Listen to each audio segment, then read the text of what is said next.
The story follows Min, a first-year high school student trapped in a nightmare of constant bullying. Every morning, he dreads going to school so much that he finds himself wishing for an accident that would leave him in a coma until graduation.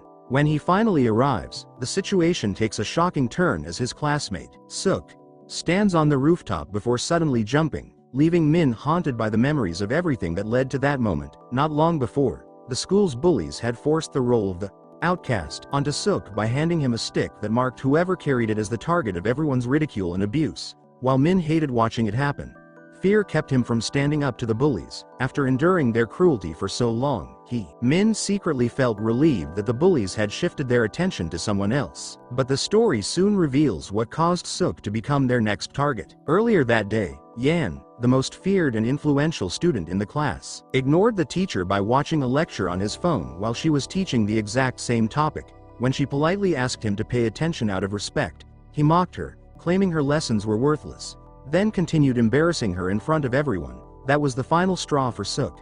Unable to watch any longer, he stood up and punched Yan, declaring that he had tolerated enough. From that moment on, the bullies decided Suk would become the school's newest outcast. Min saw the entire incident unfold, but fear kept him from speaking up. When he finally gathered the courage to report the bullying, he discovered the teachers were just as powerless. 2 years earlier, a teacher at another school had been murdered by a student, and ever since, many teachers had become too afraid to confront violent students, realizing that neither he nor Suk could expect help from the adults around them. Min's last bit of hope disappeared. Suk had reached the same conclusion, and believing there was no escape, he chose to end his own life. After the tragedy, the police arrived to investigate, and for the first time, Min believed the bullies might finally be held accountable. The bullies immediately shattered that hope, laughing as they told Min the police would never punish them. And they were right. The investigation went nowhere. The case was quietly closed, and Min was forced to return to being the school's outcast. Overwhelmed by despair, he even considered following Suk's path, but when the moment came, he couldn't bring himself to do it. Later, as he walked back to class, another bully suddenly attacked him without any reason. Just like always, the other students stood by and watched without interfering. Then, out of nowhere, a mysterious man stepped in and sent the bully flying with a single blow. The entire class froze in shock, and as the bully rushed forward to fight back, was overwhelmed with ease. The mysterious man struck him down again and warned him to show some respect, reminding him that he was speaking to an adult. Hayoung and the rest of his gang demanded to know who he was, and the stranger calmly introduced himself as the school's new teacher. Hayoung immediately argued that teachers weren't allowed to lay a hand on students and told everyone to start recording the incident. Another bully smirked and taunted him, saying that he couldn't touch anyone now that the cameras were filming.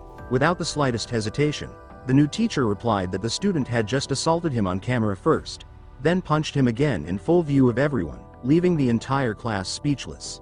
Even the principal rushed over to confront the newcomer. The man calmly revealed that he was an inspector from the Office of Educational Protection, a newly formed government agency created to deal with violent students who showed no remorse when their classmates were driven to death by bullying, as well as schools that tried to hide those incidents. The principal argued that teachers had no right to use force against students, but the inspector responded that under his agency's authority, physical intervention was allowed whenever talking alone wasn't enough to stop the violence. The principal brought the inspector to his office and warned him that his approach wouldn't work at this school because several students came from extremely powerful and well-connected families. But the inspector remained unfazed, explaining that he specifically wanted to take charge of Suk's class, the same classroom filled with those influential troublemakers. The staff cautioned him about Hayoung, whose father was a high-ranking member of the National Party, expecting that fact to intimidate him. Instead, the inspector smiled and replied that Hayoung would become his favorite student. As soon as the inspector stepped into the classroom, the bullies sensed that things were about to change. He began calling attendants one name at a time, and when he reached Suk's name, he paused and asked the class if anyone knew why Suk had died. One student laughed and sarcastically claimed that Suk had simply failed at school and was too weak to live with it. Before anyone could react, the inspector grabbed the student and hit him in front of the entire class, then condemned him for showing no regret even after a classmate had lost his life. Noticing the room had finally fallen silent and the students looked uneasy, the inspector ordered everyone to get down and do push-ups. But Hayoung told the class to ignore him. No one dared to move. With a smug grin, Hayoung mocked the inspector, saying the students feared him far more than any teacher. Without a word, The inspector grabbed Hayoung and slammed his head against the desk, then challenged him to prove his courage by starting the push-ups himself. Shaken and unable to resist, Hayoung obeyed, and the rest of the class quickly followed. Later that day during lunch, Hayoung went back to his usual behavior by cutting in line and intimidating the other students. But the inspector immediately stopped him, mocked his childish attitude, and ordered him to get to the back of the line if he wanted to eat. Hayoung ignored the order, grabbed food by force, and tossed it onto the floor. The inspector immediately knocked him down and coldly remarked that he couldn't tolerate anyone showing disrespect to food, then ordered Hayoung to clean up every bit of the mess himself. By the end of the school day, Hayoung was boiling with anger. He took out his frustration on Min before heading home, leaving the rest of his friends behind to finish the cleanup. But the biggest surprise was still waiting. Later that day, the inspector showed up at Hayoung's house, where he came face to face with Hayoung's father, Ryu, and bluntly announced that he was taking responsibility for his son, adding that since his parents had failed to raise him properly, it was now his turn to teach him some discipline. Ryu was stunned by the inspector's bold attitude and warned him to stay out of his family's affairs. But the inspector calmly challenged him to make him regret it, then grabbed Hayoung by the ear and dragged him away to spend the day cleaning the school bathrooms. Determined to get revenge, Hayoung deliberately injured himself and called his father, hoping to blame everything on the inspector, but the inspector brushed it off, pointing out that Hayoung had hurt himself and that it had nothing to do with him. Meanwhile, Hayoung continued targeting Min whenever he had the chance. After finding out, the inspector told Min that if he wasn't strong enough to fight back yet, there was no shame in running away. From that day forward, he began training Min every day, starting with building his speed and endurance through running. Later that evening, Min and the inspector shared a meal together. The inspector suggested that Min tell his parents about everything he had been going through, but Min admitted they were always busy working and rarely had time for him. The inspector assured him that he didn't have to face everything alone and could always rely on adults he could truly trust. For the first time in a long while, Min felt a genuine sense of hope. Meanwhile, Hayoung's father, Ryu, went straight to the Minister of Education. Furious over what had happened, he warned that he and the other influential parents would not remain silent and demanded that the Office of Educational Protection be abolished. Afterward, Ryu headed to a major press conference tied to his upcoming election campaign, expecting a routine appearance, but the moment he arrived, reporters surrounded him with questions about bribery allegations and multiple affairs, leaving him completely cornered. Desperate to escape the chaos, he rushed into a private hall where the Minister of Education was already waiting. The minister calmly admitted that he had orchestrated the entire situation. When Ryu demanded an explanation, the minister revealed that he had spent the last 2 years building the Office of Educational Protection and had no intention of letting anyone stand in its way, warning that anyone who tried to shut it down would face the same consequences. Ryu protested that there were politicians far more corrupt than he was, but the minister coldly replied that Ryu himself was never the real target, his son was. Not long after that meeting, Ryu was arrested, and with his family's influence gone, Hayoung quickly became the class's newest outcast. The same students who once followed him handed him the outcast stick, turning him into the victim of the cruelty he had inflicted on others. Pushed to his breaking point, Hayoung decided to trap everyone inside the school and burn them alive. But before he could carry out his plan, the inspector arrived and found him standing in the middle of gasoline with a cigarette in his hand. Realizing the fuel had already been spread everywhere, Hayoung panicked and desperately begged the inspector to put out the lighter. Instead, the inspector tossed it toward him, terrifying Hayoung into running for his life while pleading for mercy.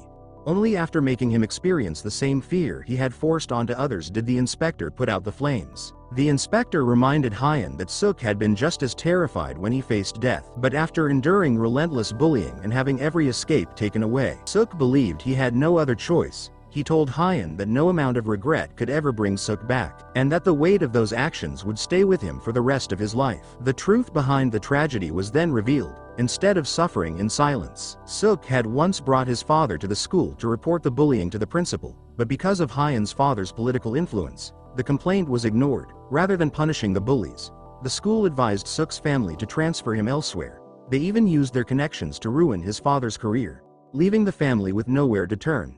Desperate to protect his father, Suk begged Hayoung for mercy and promised he would do anything if only the bullying would stop. With a cold delivery, Yan muttered, "Simple, just end your life." Devastatingly, Suk followed through on those exact words. It is only now that Yan finally collapses into tears, though it remains a mystery whether this stems from real guilt or pure terror. Shortly after, Hayoung alongside the remaining tormentors are taken into custody as Suk's case is officially reinvestigated. In the end, they are set to answer for their actions. Sometime later, the detective pays his respects at the burial site of a young girl who passed away 2 years ago. Joining him there is the minister, with both men trapped in their ongoing sorrow over her loss. Meanwhile, a wave of public backlash hits the Office of Educational Protection. Many people insisted that no government agency should ever have the authority to use physical force against students, and reporters confronted the Minister of Education, questioning how such actions could possibly respect human rights. The minister responded with visible frustration, asking where those same concerns had been when students were being driven to death by relentless bullying, when teachers were too afraid to intervene, and when countless students no longer felt safe enough to attend school, only showing up long enough to be marked present before leaving for private academies. He explained that he had nothing against private tutoring, but believed the Ministry of Education had a responsibility to make schools safe for every student, even if achieving that goal required stronger measures than words alone. The minister went on to explain that many students today were far more dangerous than people realized, with some even becoming involved in organized gangs. He made it clear that anyone who threatened the safety of schools or stood in the way of education would be held responsible for their actions. Before long, those words proved to be true. The story then shifts to a new transfer student who arrives at a technical school that looks more like an abandoned ruin than a place for learning. As he nervously searches the campus, he finally spots another student, but instead of a friendly welcome, the boy immediately charges at him. Frightened, Khan quickly offers him money in exchange for protection.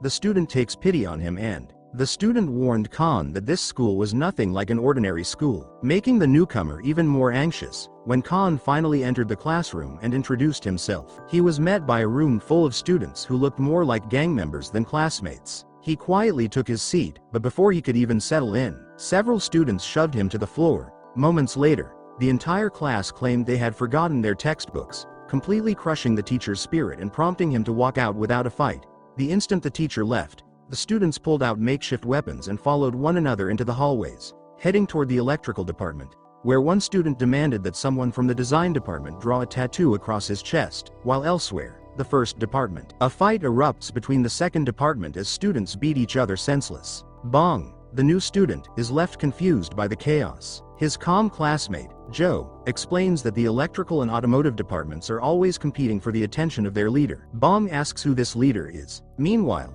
the principal tells the inspector that the leader is a student named Hook. Although he rarely comes to school, he is part of a gang outside of it. His social media is full of luxury brands, cash, alcohol, and wild parties, causing students to constantly fight for his approval. One day, Hook unexpectedly messages the leader of the electrical department, saying he wants to meet him. The fighting comes to an instant stop. The automotive department's leader grows jealous and takes out his anger on his own followers. He even orders Bong and Joe to fight each other. Joe quietly tells Bong to fake it, and Bong goes along with the plan. Afterward, Joe is declared the loser and becomes everyone's personal punching bag. They test their strength by beating him and making him score each hit. The humiliation is unbearable. Joe quietly puts up with everything. Later, on the way home, he becomes too worn out to keep going. Feeling sorry for him, Bong carries his bag and walks him home. Joe invites him inside for ramen. Bong notices how modest Joe's life is with his mother and realizes he truly hopes to build a better future through school. The next day, Bong runs into the inspector. When the inspector recognizes him, it is revealed that Bong is actually one of his employees, not a student. Since Bong looked innocent enough to be an easy target for bullies, the inspector placed him in the school to secretly capture everything through the camera in his glasses. Now, the inspector assigns him a dangerous new mission. He must provoke every student and lure them into chasing him. Bong insults them and takes off running. The entire school races after him until they reach the athletic field. Once everyone is inside, the inspector steps in, locks the gates, and introduces himself. One student immediately recognizes him. They brag that they aren't ordinary students and refuse to be controlled like everyone else. The inspector calmly asks, "What makes you so special?" They charge at him.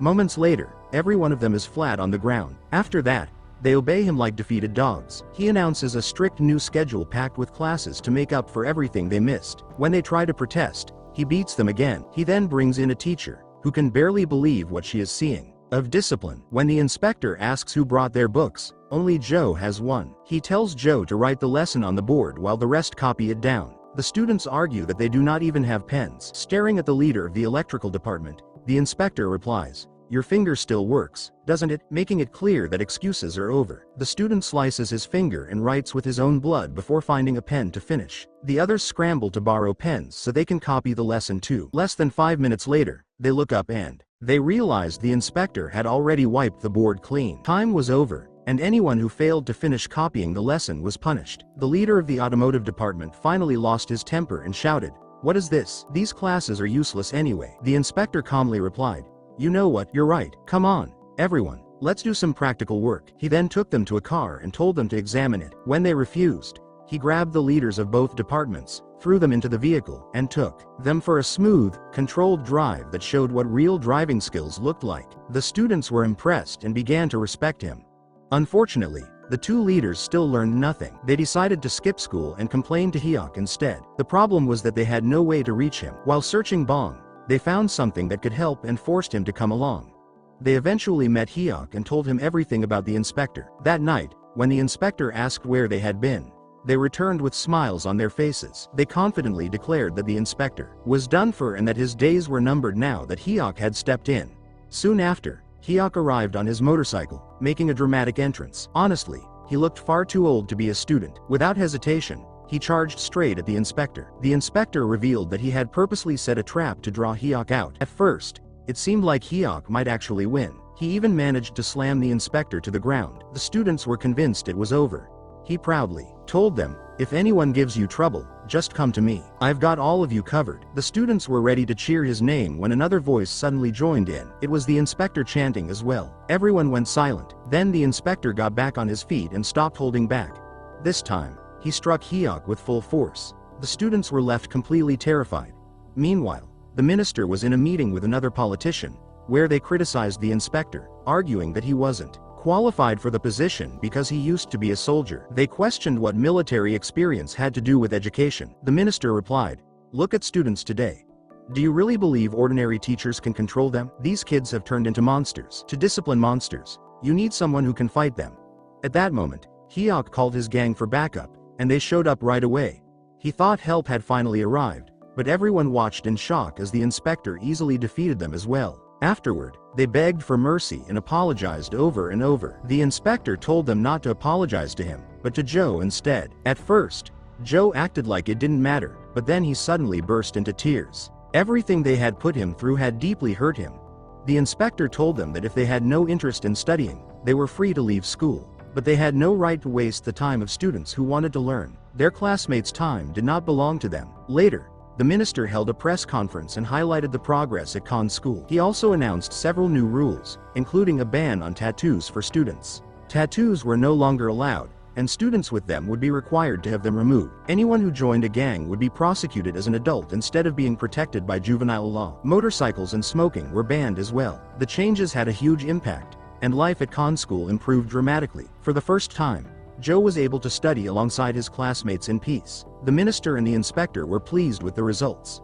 Then Bong showed up with a complaint. Bong asked to be reimbursed, saying he had spent plenty of his own money during the mission, including bribes, other expenses, and cash he lost while being bullied. The total turned out to be surprisingly small. The others smiled and told him to submit a request so he could be repaid. Meanwhile, the politician who wanted the office shut down was looking through old photographs. One of them showed the funeral of the girl who had died 2 years earlier, with both the minister and the inspector standing among the mourners. Heartbroken, it is revealed that the inspector had been engaged to her. Even after 2 years, he still could not move on from the injustice of her death or the way she lost her life. The story then flashes back 2 years earlier. The inspector and his fiancée were walking together when they noticed a group of students smoking. He warned her not to get involved, saying students had become dangerous. She replied, "So what, are you going to protect me forever? If teachers become afraid of students, things will only get worse." She walked over to the students, took their cigarettes away, and tried to guide them instead. Sadly, the day eventually came when he could no longer protect her. One of her own students, a boy known for constant trouble, ended up killing her. During the trial, the student claimed he was sorry and insisted he had truly cared about her. Hearing those words, the inspector could barely contain his anger. In a moment of rage, he tried to run the student down with his car, but the minister stopped him. It is then revealed that the woman was the minister's daughter. After the inspector finally calmed down, the minister told him that killing the student would only ruin his own future without changing anything. Instead, He planned to establish a special office once he became Minister of Education, one dedicated to seeking justice for teachers like his daughter. He invited the inspector to join him if he wanted to make a real difference, and the inspector accepted. Now, for the first time, they are assigned a case at a girls' school. The investigation centers on a teacher accused of harassing one of his students.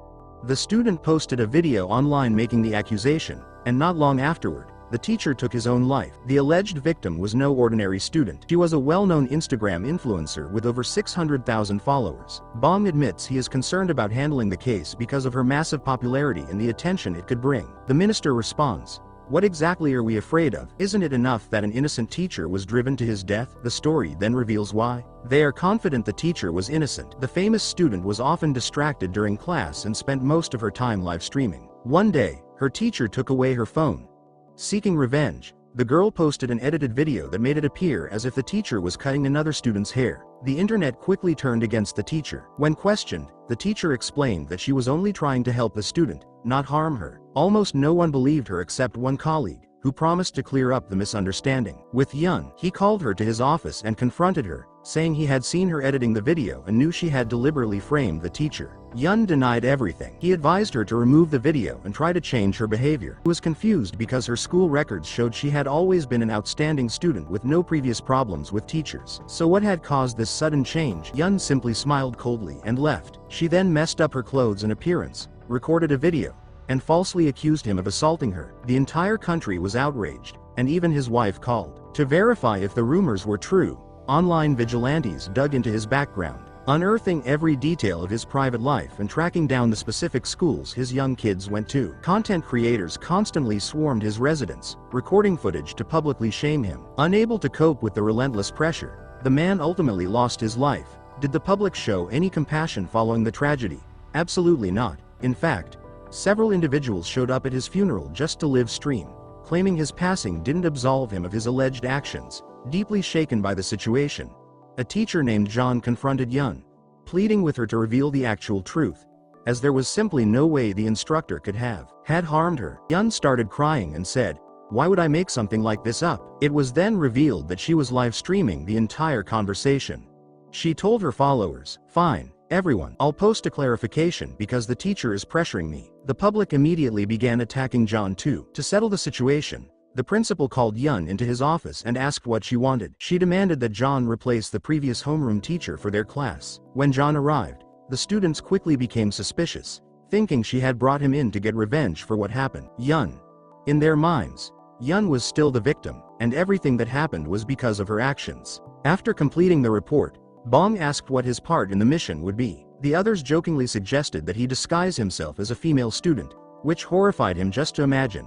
After they finished laughing, the inspector assured him that a woman from their team would handle it instead. Soon, we meet her. Her name is Han. She is a bit clumsy and nearly trips while walking, but she enters the classroom with John and introduces herself. Nobody pays attention to Han because Yun is live streaming as usual. As soon as Yun notices her, she decides to make her a target. She tells a friend to ask Han where she had her plastic surgery done and suggests showing everyone a picture from before. The insult is clear. Han calmly responds, "Sure, sweetheart, I had breast reduction surgery, but you girls clearly don't need that." The whole class is shocked. Han then tells Yun to stop the live stream. Yun challenges her, asking, "Why don't you tell everyone yourself?" Instead of replying, Han knocks the phone from Yun's hand and destroys it on the floor. Her attitude suddenly changes. "All right, you little troublemakers, hand over your phones." Using a special device, she tracks down all the hidden phones they have. She then reveals that she is part of the protection office. She orders cameras to be installed across the hallways and lays out the rules. The most important rule is that nobody ignores her commands.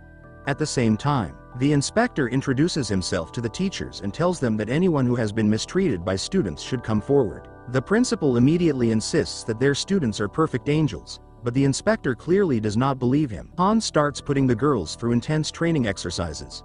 Later, she meets with the inspector and Bong, where they reveal that she served in the military with the inspector as well. Bong is impressed, but soon realizes she may be a little extreme. Even the inspector reminds her that anything is allowed with the students except killing them. That comment does not exactly make anyone feel reassured. Later, Han tells Bong that the cafeteria is the most dangerous place in the school. He sees what she means during break time, when the girls storm in, take whatever food they want by threatening others, and walk away without paying. At the end of the day, Han catches Yun and her friends trying to leave without cleaning up. When she stops them, Yun casually says that teacher John will handle it. Han immediately grabs her and makes her clean everything herself. Her rule is simple: if you use something, you clean it. Why should we clean up after you? After the cleanup, Han returns to the office. The inspector asks her to investigate the girls' social media accounts and look for posts that attack or spread false claims about teachers. Han quickly falls asleep and leaves the work to Bong. The next day, Bong prints out everything he discovered. Han brings the evidence to the students and calmly warns them that repeating such actions could lead to defamation charges. Meanwhile, Ji-yeon looks through the videos and photos shared about her. The students had exposed nearly every part of her life, including her home address. The harassment weighs heavily on her. She even applies for a position at a private academy to leave her troubled school life behind. Unfortunately, the director tells her that her reputation has already reached their school. She realizes that Yun has managed to destroy her life as well. Oddly enough, after that, Yan starts acting friendly toward her. The entire class suddenly becomes polite and respectful. Han warns Jan not to believe their act, they're only playing with your feelings. Her doubts are confirmed when Yun approaches Jan and asks her to appear together in a live stream. The purpose is to convince everyone that they are getting along now. In return, Jan only has to speak against the inspection committee. Yun insists that the other students dislike them too. Ji-yeon finally realizes what they are really trying to do. She becomes torn over the situation. Then the inspector visits her and tells her about his fiancé. He explains that she lost her life because of one of her students. We learn that she stayed on life support until he returned from military service. And she passed away in his arms. Then he reveals a shocking truth: they never came to the school because of what happened to Ko. They came because several students had secretly sent messages asking for help. When Ji-yeon reads those messages, she is deeply touched. The next day, she firmly tells Yun that she will not join the live stream. Not only that, but she also forces Yun to answer a question in front of the entire class. When Yun refuses, Ji-yeon hits her hand with a ruler. She then tells the class that she is sorry for being too weak. From now on, she will do her best to guide them the right way. The incident deals a heavy blow to Yun's pride. She cannot let it go. Just as she is about to upload another post, she discovers that her entire account is being erased. Every post disappears. Then the complete harassment video is uploaded. This time, nothing has been edited. The careless girl had unknowingly recorded herself in the act. Ko's innocence is finally proven. Everyone begins talking about how cruel Yun was and how she ruined an innocent man's life for fame. Despite everything, Jan still worries about her. She even contacts Han to see if Yun is okay. Then Jan's doorbell suddenly rings. It is Yun. The moment she steps inside, she tells Jan, "You're a hypocrite. Just like every other teacher, if everyone wants me dead, then I'll die, but I'm taking you with me." She immediately attacks Jan. During the struggle, Yun nearly falls from the balcony. Jan quickly reaches out to save her, but ends up falling instead. At the very last moment, someone charges forward like Superman and catches Jan, taking the force of the fall for her. Meanwhile, when Yun looks up, she sees Han standing before her, the one person she had been avoiding the most. Han meets her gaze and tells her she must keep living. She has to face everything she has done and the pain she brought to so many lives. Afterward, Han heads downstairs to check on the brave man who risked himself to save Jan. Like a monkey, he was still moving around as if nothing had happened. He had only suffered a small head injury with a little bleeding, leaving Jan completely shocked. Not long afterward, the minister held another press conference and proudly highlighted the office's accomplishments. This time, however, the opposing politician chose to fight back. He organized a press conference of his own and publicly revealed that the minister was the father of the teacher who had been killed by her student 2 years earlier. He also exposed that Hwa Jin had been engaged to her and that the two had been planning their wedding. He claimed that the entire office had been established for one personal motive: revenge. Revenge directed at students who were, after all, still just children. The story quickly spread. Gom came across the reports and asked Choi if they were accurate. Choi calmly confirmed that they were. Then a new case landed on his desk. A student had attacked a teacher. And this was no ordinary teacher. The victim was an elderly man who was admired, respected, and well-liked by everyone. When they arrived at the school, Han noticed Hwa Jin hurrying over with an enthusiastic smile to welcome him. Bong explained that the injured teacher was deeply devoted to his students and widely respected for his dedication. Since joining the school, he had significantly improved its standing among international schools. Han found the situation difficult to understand. If the teacher was truly so admired, what could have driven a student to attack him? She questioned the student, Hyun, but he remained silent. revealing almost no emotion. Growing impatient, Han turned to Bong and remarked that the boy must be nothing more than a spoiled troublemaker. Bong immediately disagreed, insisting that Hyun was far from a failure. Bong explained that Hyun was actually the highest achieving student in the entire school. Han was left speechless. She returned to question Hyun. Looking at his outstanding academic record, she asked how someone with such a promising future could risk everything by attacking a teacher, especially someone as respected as teacher Chol. Meanwhile, Woo-jin sat down with Chol and spoke with him as they normally did. He asked what might have caused Hyun to lash out. Chol replied that Hyun was part of a special study group he had organized, but despite being selected for the program, Hyun frequently skipped the sessions and appeared unhappy with the way the classes were taught. Chol explained that he had eventually gone to speak with Hyun's parents about the situation, but they were occupied with managing their restaurant.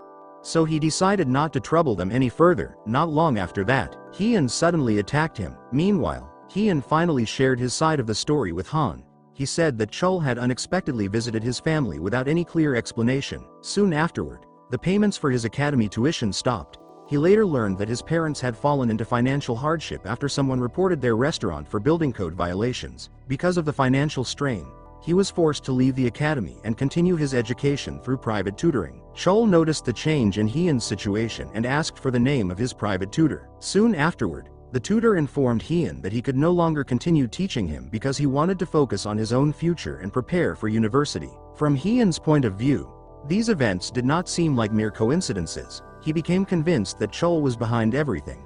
Han found his explanation believable. Angry over what she had heard, she confronted Woo-jin, only to find him happily watching videos of Chol while praising him. "That's enough," she said sharply. "Maybe those people are right about you. Maybe this office really exists only to take revenge on students." Woo-jin looked at her and replied, "If that's what you believe, then so be it," before quietly walking away. Meanwhile, Bong examined the rankings of the school's highest performing students. As expected, Hyun was in first place, but one detail immediately caught his attention.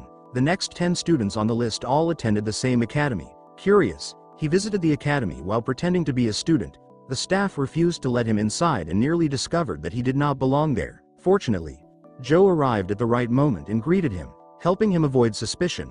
The two went out to eat together, and several of their former classmates soon joined them. Seeing how much their lives had improved, Bong felt a deep sense of pride in the work they had accomplished. Later, while writing his report, he noticed Han sprinting across the field in a rage. As she ran, memories of her own school days came flooding back. She had also been bullied as a student, and the only person who had ever reached out to help her was Woo-jin. He had told her that if she asked for help, he would be there for her. After she turned to him for support, her life began to change for the better. That was the reason she felt so conflicted. She could not accept that the man who had once saved her might actually be the villain she had started to believe he was. The following day, Woo-jin confronted Chol directly and accused him of having a hidden motive. He argued that he wanted Hyun to be punished so he would be unable to take the upcoming exam. If Hyun missed the test, his position at the top of the rankings would fall, allowing the student in 11th place to enter the top 10. Every student below Hyun would move up by one rank. Woo-jin pointed out that, strangely enough, all of those students attended the very same academy. The academy connected to Chol continued by mentioning Yun, a former student from Chol's previous school, saying that Yun had once been expected to receive a scholarship and enroll at the school. But after her family's business collapsed and her education suffered, she could no longer keep up with her studies. As a result, Sue ended up taking the opportunity that had once belonged to her. Chol dismissed the entire claim as ridiculous. Then he arranged a meeting with Sue's mother, who turned out to be an exceptionally wealthy woman. She admitted that she had pushed her daughter into the school and was unhappy that Sue ranked only 11th instead of making the top 10. Chol confidently assured her that even if Hyun took the exam, her daughter could still outperform him, as long as she stayed focused and memorized the answers properly. In exchange, Sue's mother promised to provide him with strong financial support. Back at the school, Han was still feeling troubled. But Bong explained that she had misunderstood Woo-jin. Ever since Yun had been arrested, Woo-jin had questioned her and discovered the painful reason behind her hatred toward teachers. That was the real reason they had come to this school in the first place. Their mission was not to punish Hyun, but to protect him from Chol. Han was stunned when she learned the truth. She wondered why Woo-jin had never told her, and she began to regret doubting him. Unfortunately, before they could celebrate, everything suddenly fell apart. The entire team was arrested because of the methods they had used during their previous investigations and because of their accusations against Chol. The teacher everyone believed was flawless. Even the minister was taken into custody. Hwa-jin immediately realized that this was likely a scheme arranged by Chol and the parents who supported him. Their plan was clear: keep the team detained until after the exam so they would be unable to protect Hyun. The minister looked at Bong and reminded him that he had once requested to be transferred away from the team. Bong gave an awkward smile and replied that he had changed his mind. The Minister of Education used the excuse of dismissing Bong as a way to get him released, then used the transfer request as a cover to secretly assign him a new mission. His real task was to replace the entire exam with a completely different version. When exam day arrived, Soo-jang entered with complete confidence. Believing victory was already guaranteed, Chol felt the same way. He even deliberately tapped Hyun on the shoulder. When he noticed Soo-jang using a cheat sheet, he acted as though he had seen nothing and looked away. But during the grading process, he realized something was wrong. After reviewing the results, he discovered that Soo-jang had received 0 marks in every subject. Shocked, Chol hurried back to the exam room. Chol tried to stop the students, but before he could do anything, Hwa-jin had already been released and arrived in time to intervene. Hwa-jin told everyone to focus on the screen and watch carefully. Han, who was acting as the host, began comparing Soo-jang's results from the original exam and the replacement exam.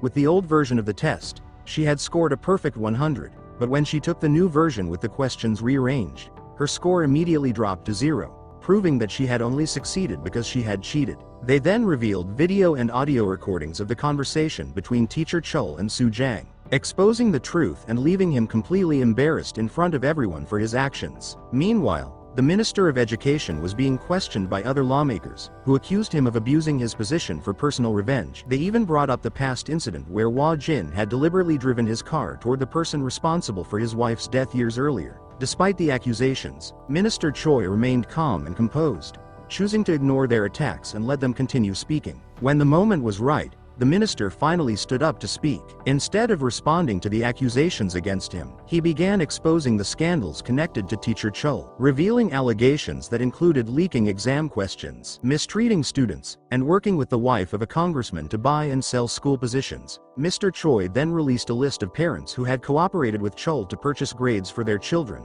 The list was filled with wealthy and influential families. The lawmakers who had been attacking Mr. Choi moments earlier suddenly fell silent, including the congressman who had criticized him the most, who could no longer find a single excuse to defend himself. Mr. Choi declared that South Korea's education system had become deeply corrupted, and that teachers like Chol were a disgrace to the profession, the kind of people who damage the integrity of the entire system. He explained that dedicated educators such as Miss Young and Mr. Ko were also victims because their hard work was overshadowed by individuals driven by greed. Students may lose their way, he said, but a teacher's responsibility is to guide them back onto the right path. However, when a teacher abandons those values and becomes consumed by money, power, and fame, they become far more dangerous. According to Mr. Choi, the purpose of the Educational Rights Protection Bureau is to remove those corrupt influences and restore the integrity of the education system. Mr. Choi concluded by announcing that everyone involved in buying and selling exam results would face a full investigation. All of those connected to the scandal were banned from leaving the country. This time, there would be nowhere to run or hide. After everything was over, the trio packed their belongings and prepared to leave the school. Hyun rushed over to thank them with genuine gratitude. They were happy to know they had protected a promising student with a bright future. They encouraged him to study hard, behave responsibly, and always respect his teachers and parents. After that, Chol was eventually arrested, with nothing left to lose. He became increasingly reckless. Before moving forward, Hwa-jin brought him to meet Han so he could witness the damage his actions had caused to a young student's life. Han admitted that she had made mistakes and shared part of the responsibility, but she was also someone who had suffered because of the situation. Hwa-jin made it clear that the person most deserving of blame was Chol, whose actions had been deliberate, cruel, and carefully planned. After closing that case, the Educational Rights Protection Bureau moved on to its next assignment at an elementary school, where a teacher named Miss Song had been struggling under overwhelming pressure. The constant stress had driven her into depression. On what she believed would be her final day,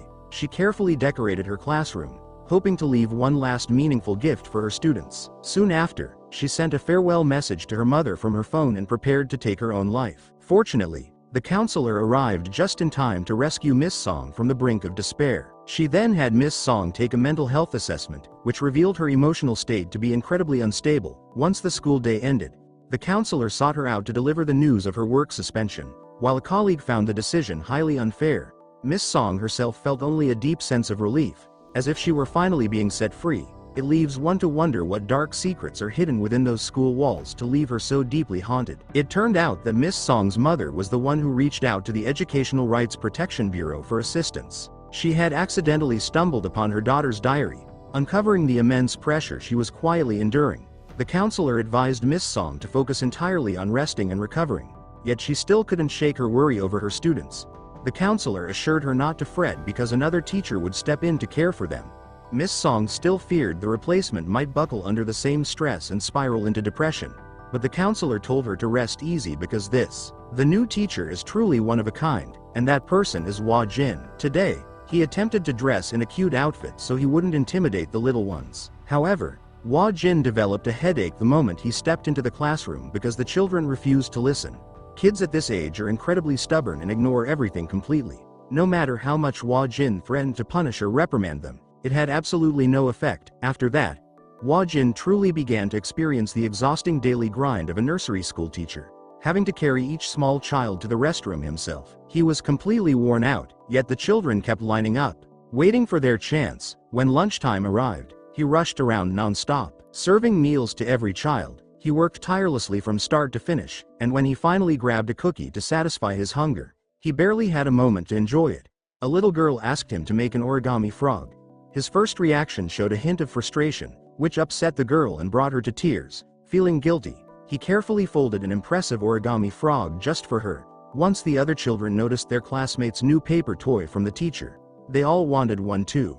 Before long, all the children crowded around, eagerly asking for their own origami gift. No matter how hard he tried, Woo Jin only had 2 hands, and by the end of the day, they were completely worn out from folding paper frogs. That evening, he returned home feeling utterly drained. All he wanted was to crawl into bed and shut out the rest of the world.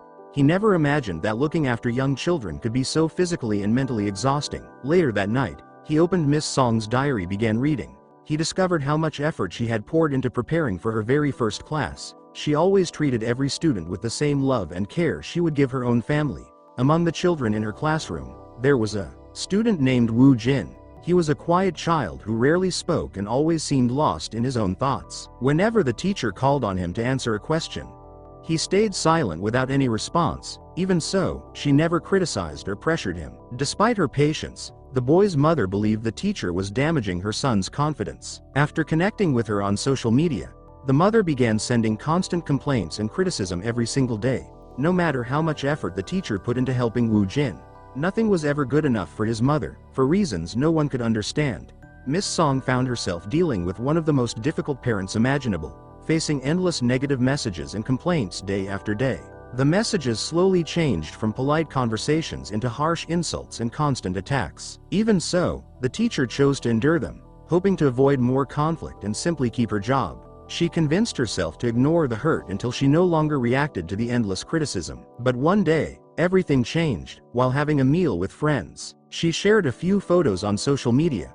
Woo Jin's mother saw the post and immediately lashed out with another wave of abusive comments. She accused Miss Song of wasting money the parents had contributed and claimed the teacher was living a luxurious life at their expense. After having her dignity publicly attacked, Miss Song turned to the principal for help, only to be told that the easiest solution was to delete her social media account and avoid provoking the parent further. With no better option available, Miss Song reluctantly did as she was told. Afterward, she focused all her energy on helping the children connect better with one another. She spent countless hours organizing the classroom and creating a warm, welcoming environment where everyone felt included, hoping it would encourage Woo Jin to interact more comfortably with his classmates. Little by little, her hard work paid off. Woo Jin became more cheerful, joined group activities, and started playing happily with the other children. However, during a game in the gym, Woo Jin accidentally collided with another student named Chae.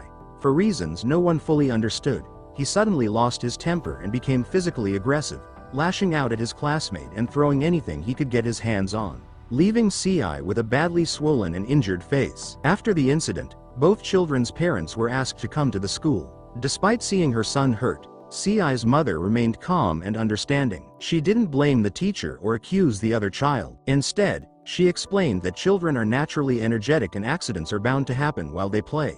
She chose not to make the situation any bigger than it already was. However, Woo Jin's mother reacted in the exact opposite way. She became furious after learning that the teacher had asked her son to apologize. Convinced that her child could never be in the wrong, she refused to accept any responsibility. The argument between the two parents went nowhere, making it impossible to reach an agreement. Because of that, the school arranged a formal meeting to review what had happened. Before the hearing took place, Woo Jin's mother invited Miss Song to a coffee shop where she pressured the teacher to support her version of the story and take her son's side no matter what. She acted as though her child could never make a mistake and expected everyone else to agree with her. Despite the pressure, Miss Song stood her ground and explained that she would simply tell the truth exactly as the incident had unfolded.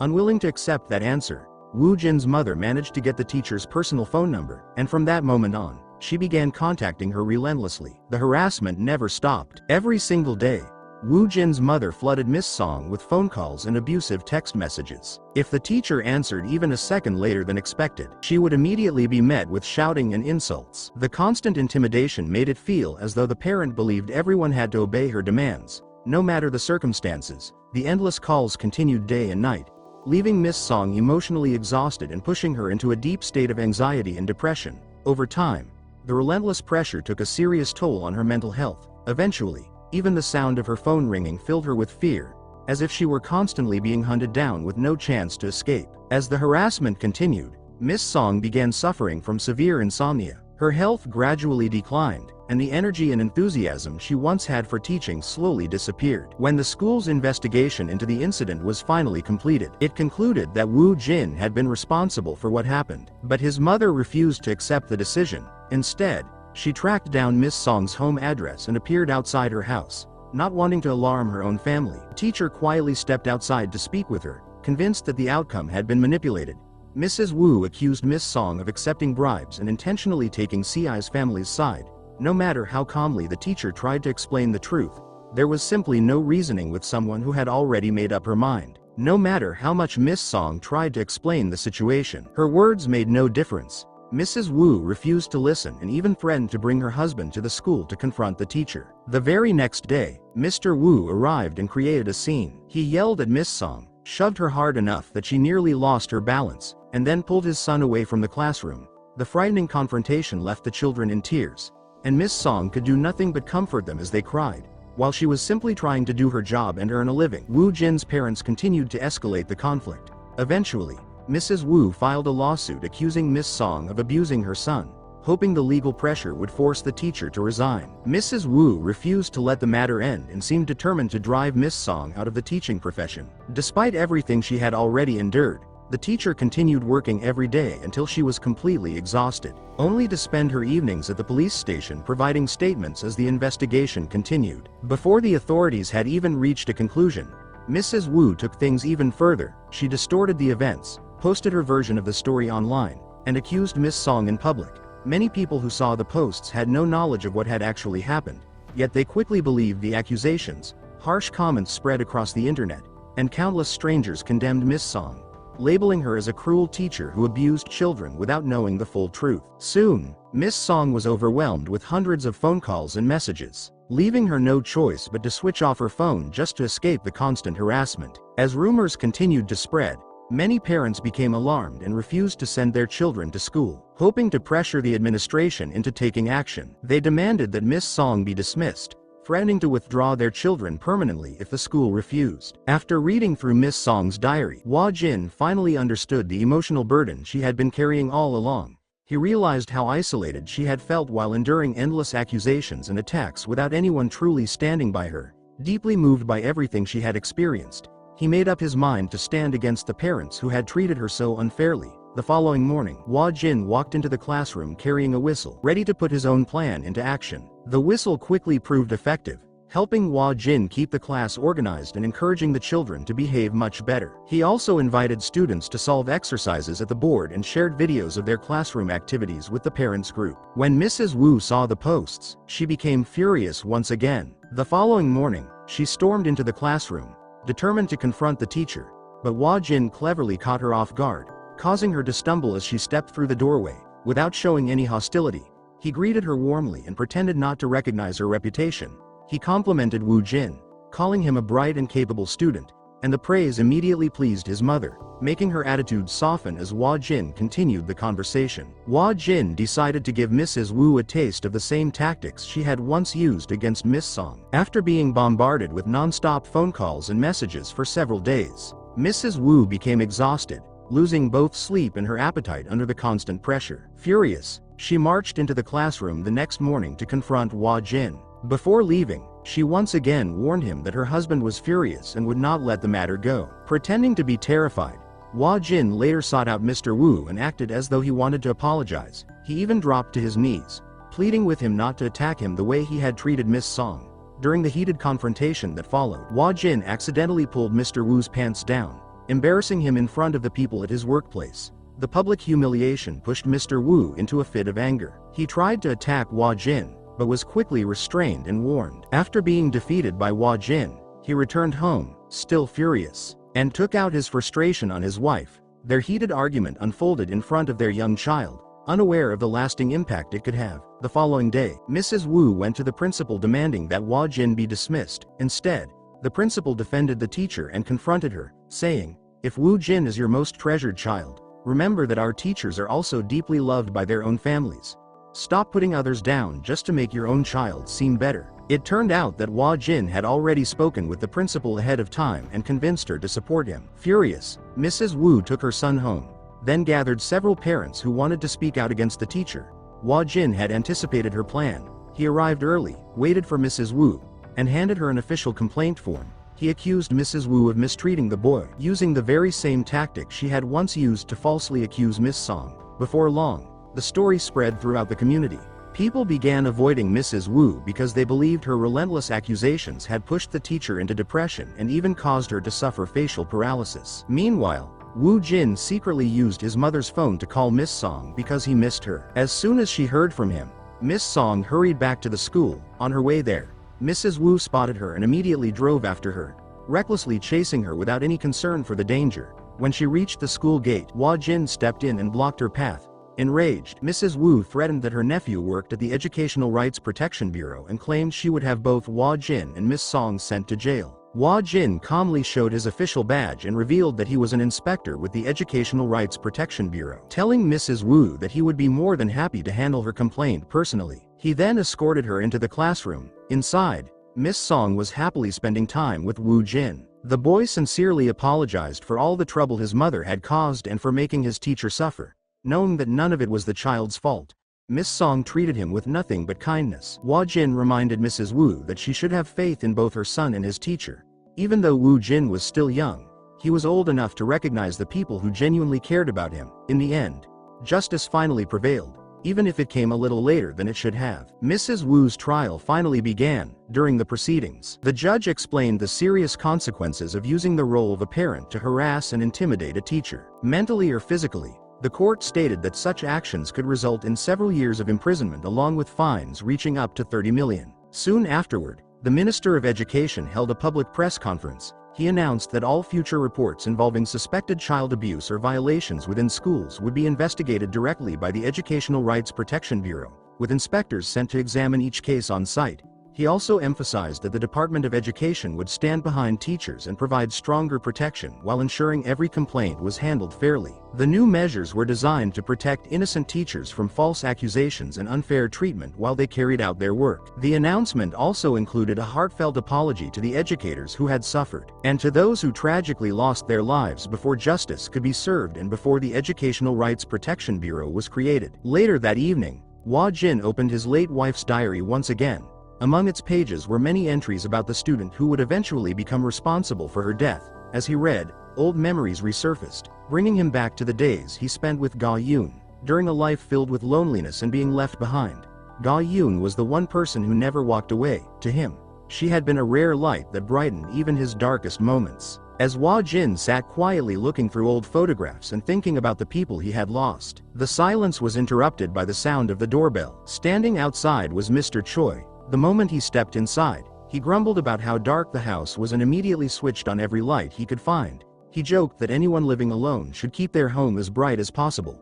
Mr. Choi had also brought along a huge jar of homemade kimchi and insisted that Woo Jin put it in the refrigerator before it became too sour. Staring at the enormous container, Woo Jin could only sigh and complain about how much kimchi his friend had brought. He had completely lost his appetite after accidentally coming across photos of Ga-yoon. Choi quietly reminded him that when emotions become part of your actions, they can easily turn into violence. Those words felt like a final warning, telling him it was time to let go of Choi's daughter. Sensing the atmosphere had become too tense, he quickly changed the subject to food. Unfortunately, the house didn't have a single grain of rice left. The only thing they could find was a few boxes of instant rice. While Woo Jin looked on, a news report revealed that Choi's approval ratings were steadily climbing. Despite that, many people still believed the Educational Rights Protection Bureau existed for personal revenge because its key members all had ties to Ga-yoon. Just then, Han climbed into the car carrying a freshly made cup of noodles.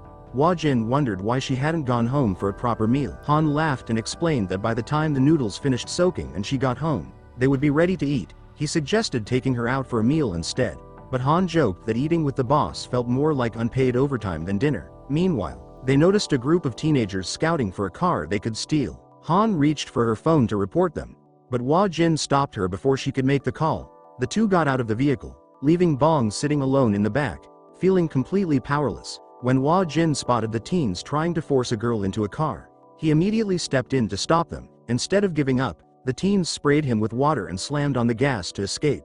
But Woo Jin refused to let them get away and stood his ground. He clung to the moving car with unbelievable determination, almost like a superhero, causing the frightened teens to lose control and circle the area in panic. Meanwhile, Han questioned a student who was supporting a girl who appeared heavily intoxicated. She identified herself as an inspector from the Educational Rights Protection Bureau, but the student only laughed, showing he wasn't intimidated by her title at all. Instead of reacting, Han remained completely calm and simply observed the situation. Moments later, the car returned at high speed, struck Woo Jin and knocked him onto the road. Then the students pulled their companions back inside the vehicle before speeding away.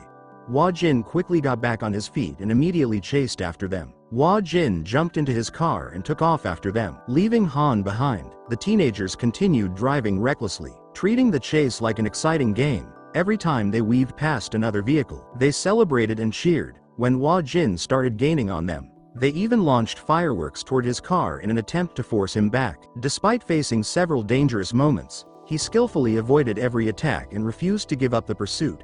The chase finally came to an end when Han arrived at just the right moment and tossed a bicycle into their path, bringing the car to a sudden stop.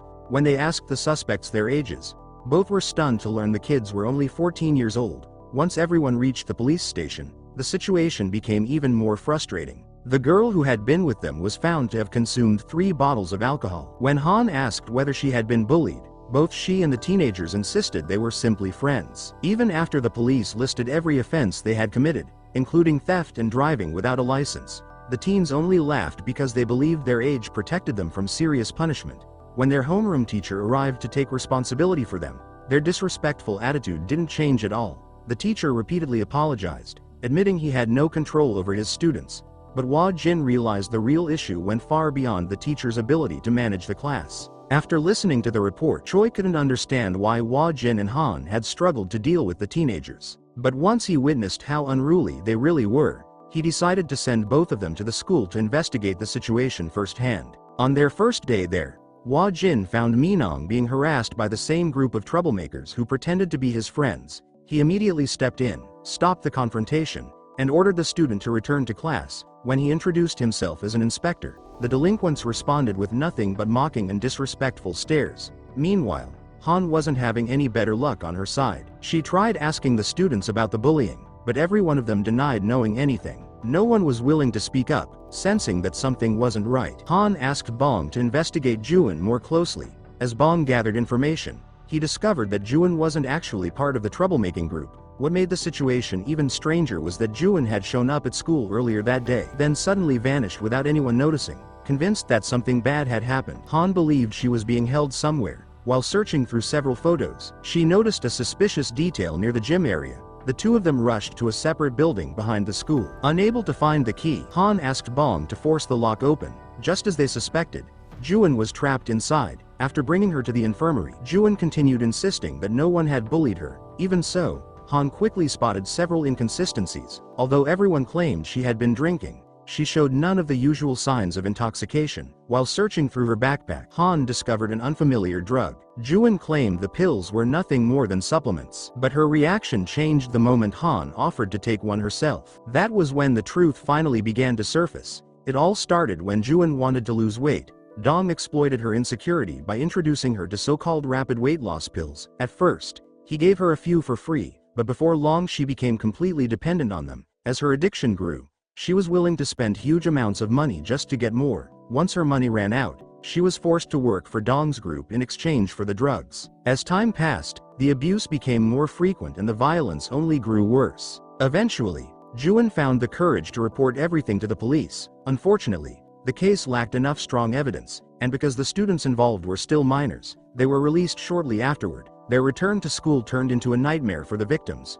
They immediately targeted Ji-hoon, brutally assaulted her, then locked her inside an abandoned room, leaving her behind despite her desperate cries for help. After listening to Ji-hoon's story, Han was devastated. She gently asked whether Ji-hoon was prepared to stand by everything she had revealed, but the only answer she received was a faint, hopeless smile. To Ji-hoon, justice had lost all meaning because every time she believed she had escaped the nightmare, Dong's group always returned to torment her again. Since they were too young to face serious legal consequences, they continued hurting her without fear. After enduring endless abuse, Ji-hoon believed the only way to escape the suffering was to disappear from the world forever. Meanwhile, Jin was dealing with a pounding headache as he read the mocking reports written by the delinquent students. When Han suddenly burst into the room, the fury on her face shocked everyone present, and she nearly charged at Dong's group to confront them herself. Before she could act, Jin stepped in and stopped her. Han then revealed everything she had uncovered, from the relentless bullying to the illegal drug operation and the way innocent students were pressured into becoming part of it.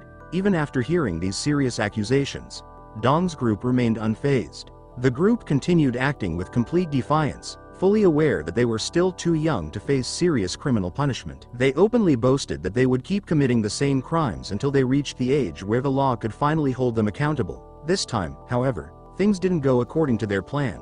Not long afterward, Jin and Han tracked them down, escorted them into a vehicle, and drove them to an unfamiliar location.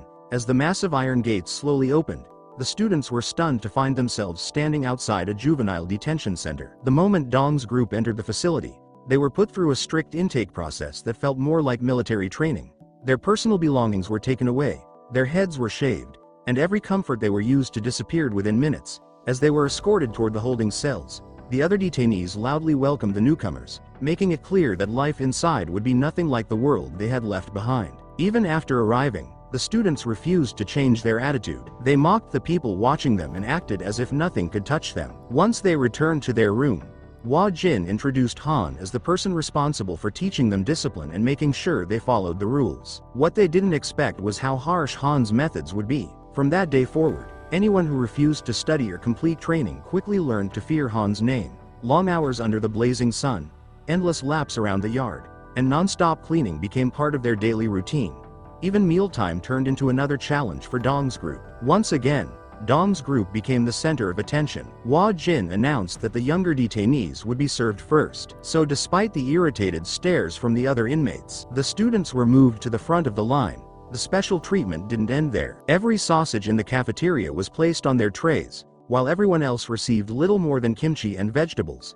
The unequal treatment filled the dining hall with tension, and it felt like a fight could break out at any moment. After the meal, the students were assigned the exhausting task of washing a huge pile of greasy dishes, bringing them back to reality. Before long, they began thinking about asking their parents to use their influence to get them out. The labor supervisor arrived with another stack of dirty dishes and casually splashed water on them. The disrespect immediately sparked a fight, which only came to an end when the inspector stepped in. Later, in the disciplinary room, Jin revealed the supervisor's past to Dong's group. He explained that the man had once been a victim of severe school bullying and had eventually killed every one of the people who had tormented him. Hearing that story filled the students with genuine fear for the first time. When they returned to the sink and the supervisor brought over yet another load of dishes, not a single one of them dared to complain or say a word. Before long, the entire facility was thrown into chaos after a fork went missing. Since it could be used as a weapon, every inmate was searched. Dong immediately accused the labor supervisor of stealing it, but when the inspection was carried out,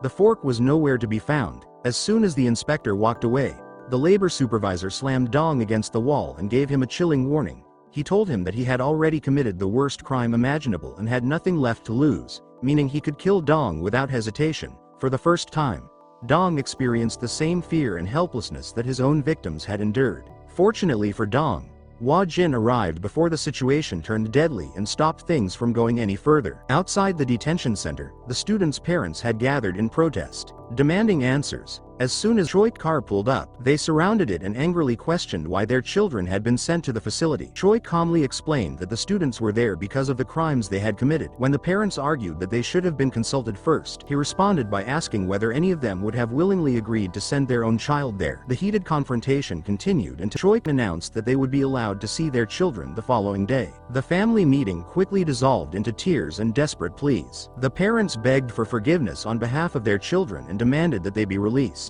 insisting that they were simply reckless teenagers who had made poor decisions. However, everything changed when Jin revealed the pills the students had been selling to their classmates. To demonstrate how dangerous the substance was, he made Dong take one himself. Within moments, Dong became violently sick and started vomiting. Only then did the parents realize that their children had gone far beyond bullying and were also involved in distributing dangerous drugs. Even after witnessing the evidence, several parents continued trying to defend their children's actions. Choi then made it clear that when families and schools fail to teach children right from wrong, the Educational Rights Protection Bureau must step in. He explained that the students' release would not depend on their parents' wishes, but on the victim's decision. At that moment, Juan entered the room and firmly refused to forgive them. She said that school had become a living nightmare because of everything Dong's group had done, and that their actions were far beyond a simple childish prank. Enraged by her refusal, Dong suddenly lunged at her, but he was restrained before he could reach her. Soon afterward, the entire group was escorted back to the detention center. This time, there were no smug smiles or arrogant remarks. As the heavy iron doors closed behind them, fear was written across every face. Only then did the first sincere apologies toward Juan finally appear.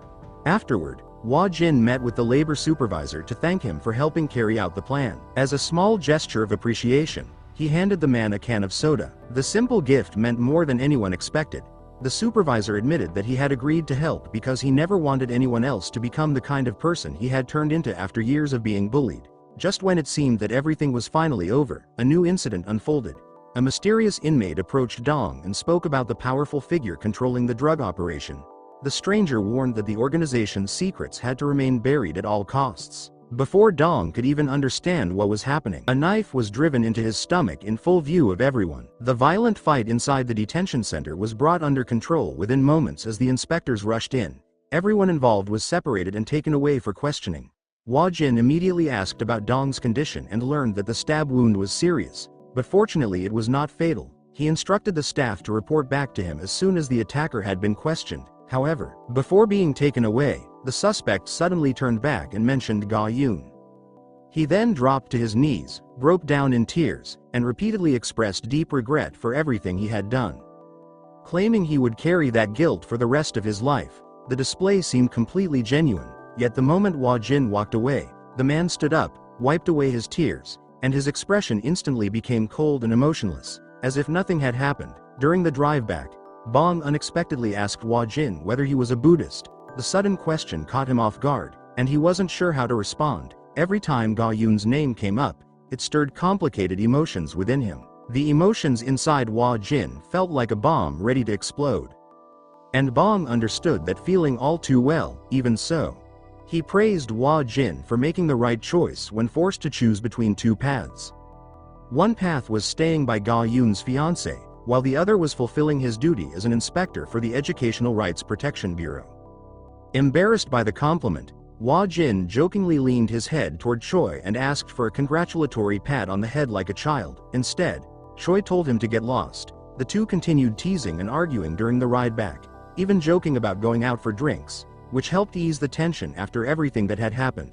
Once they arrived at the bureau, Han and Jin began reporting their findings on the drug case. Han and Jin warned that criminal networks were becoming increasingly active inside schools. They recommended expanding student screening programs and strengthening efforts to dismantle organizations that targeted young people. They also emphasized that the problem extended beyond drugs, with online gambling becoming another major concern that needed immediate attention. While the meeting was still in progress, an elderly man arrived outside the bureau demanding to speak with the minister. Choi went out to meet him, and the man immediately presented a stack of documents along with medical records. He explained that he had recently been receiving threatening calls from gang members trying to collect debts owed by his son, Chae. At first, the father initially believed his son owed only a small amount of money, but after looking through the records more carefully, he discovered the debt had grown to an overwhelming 85 million.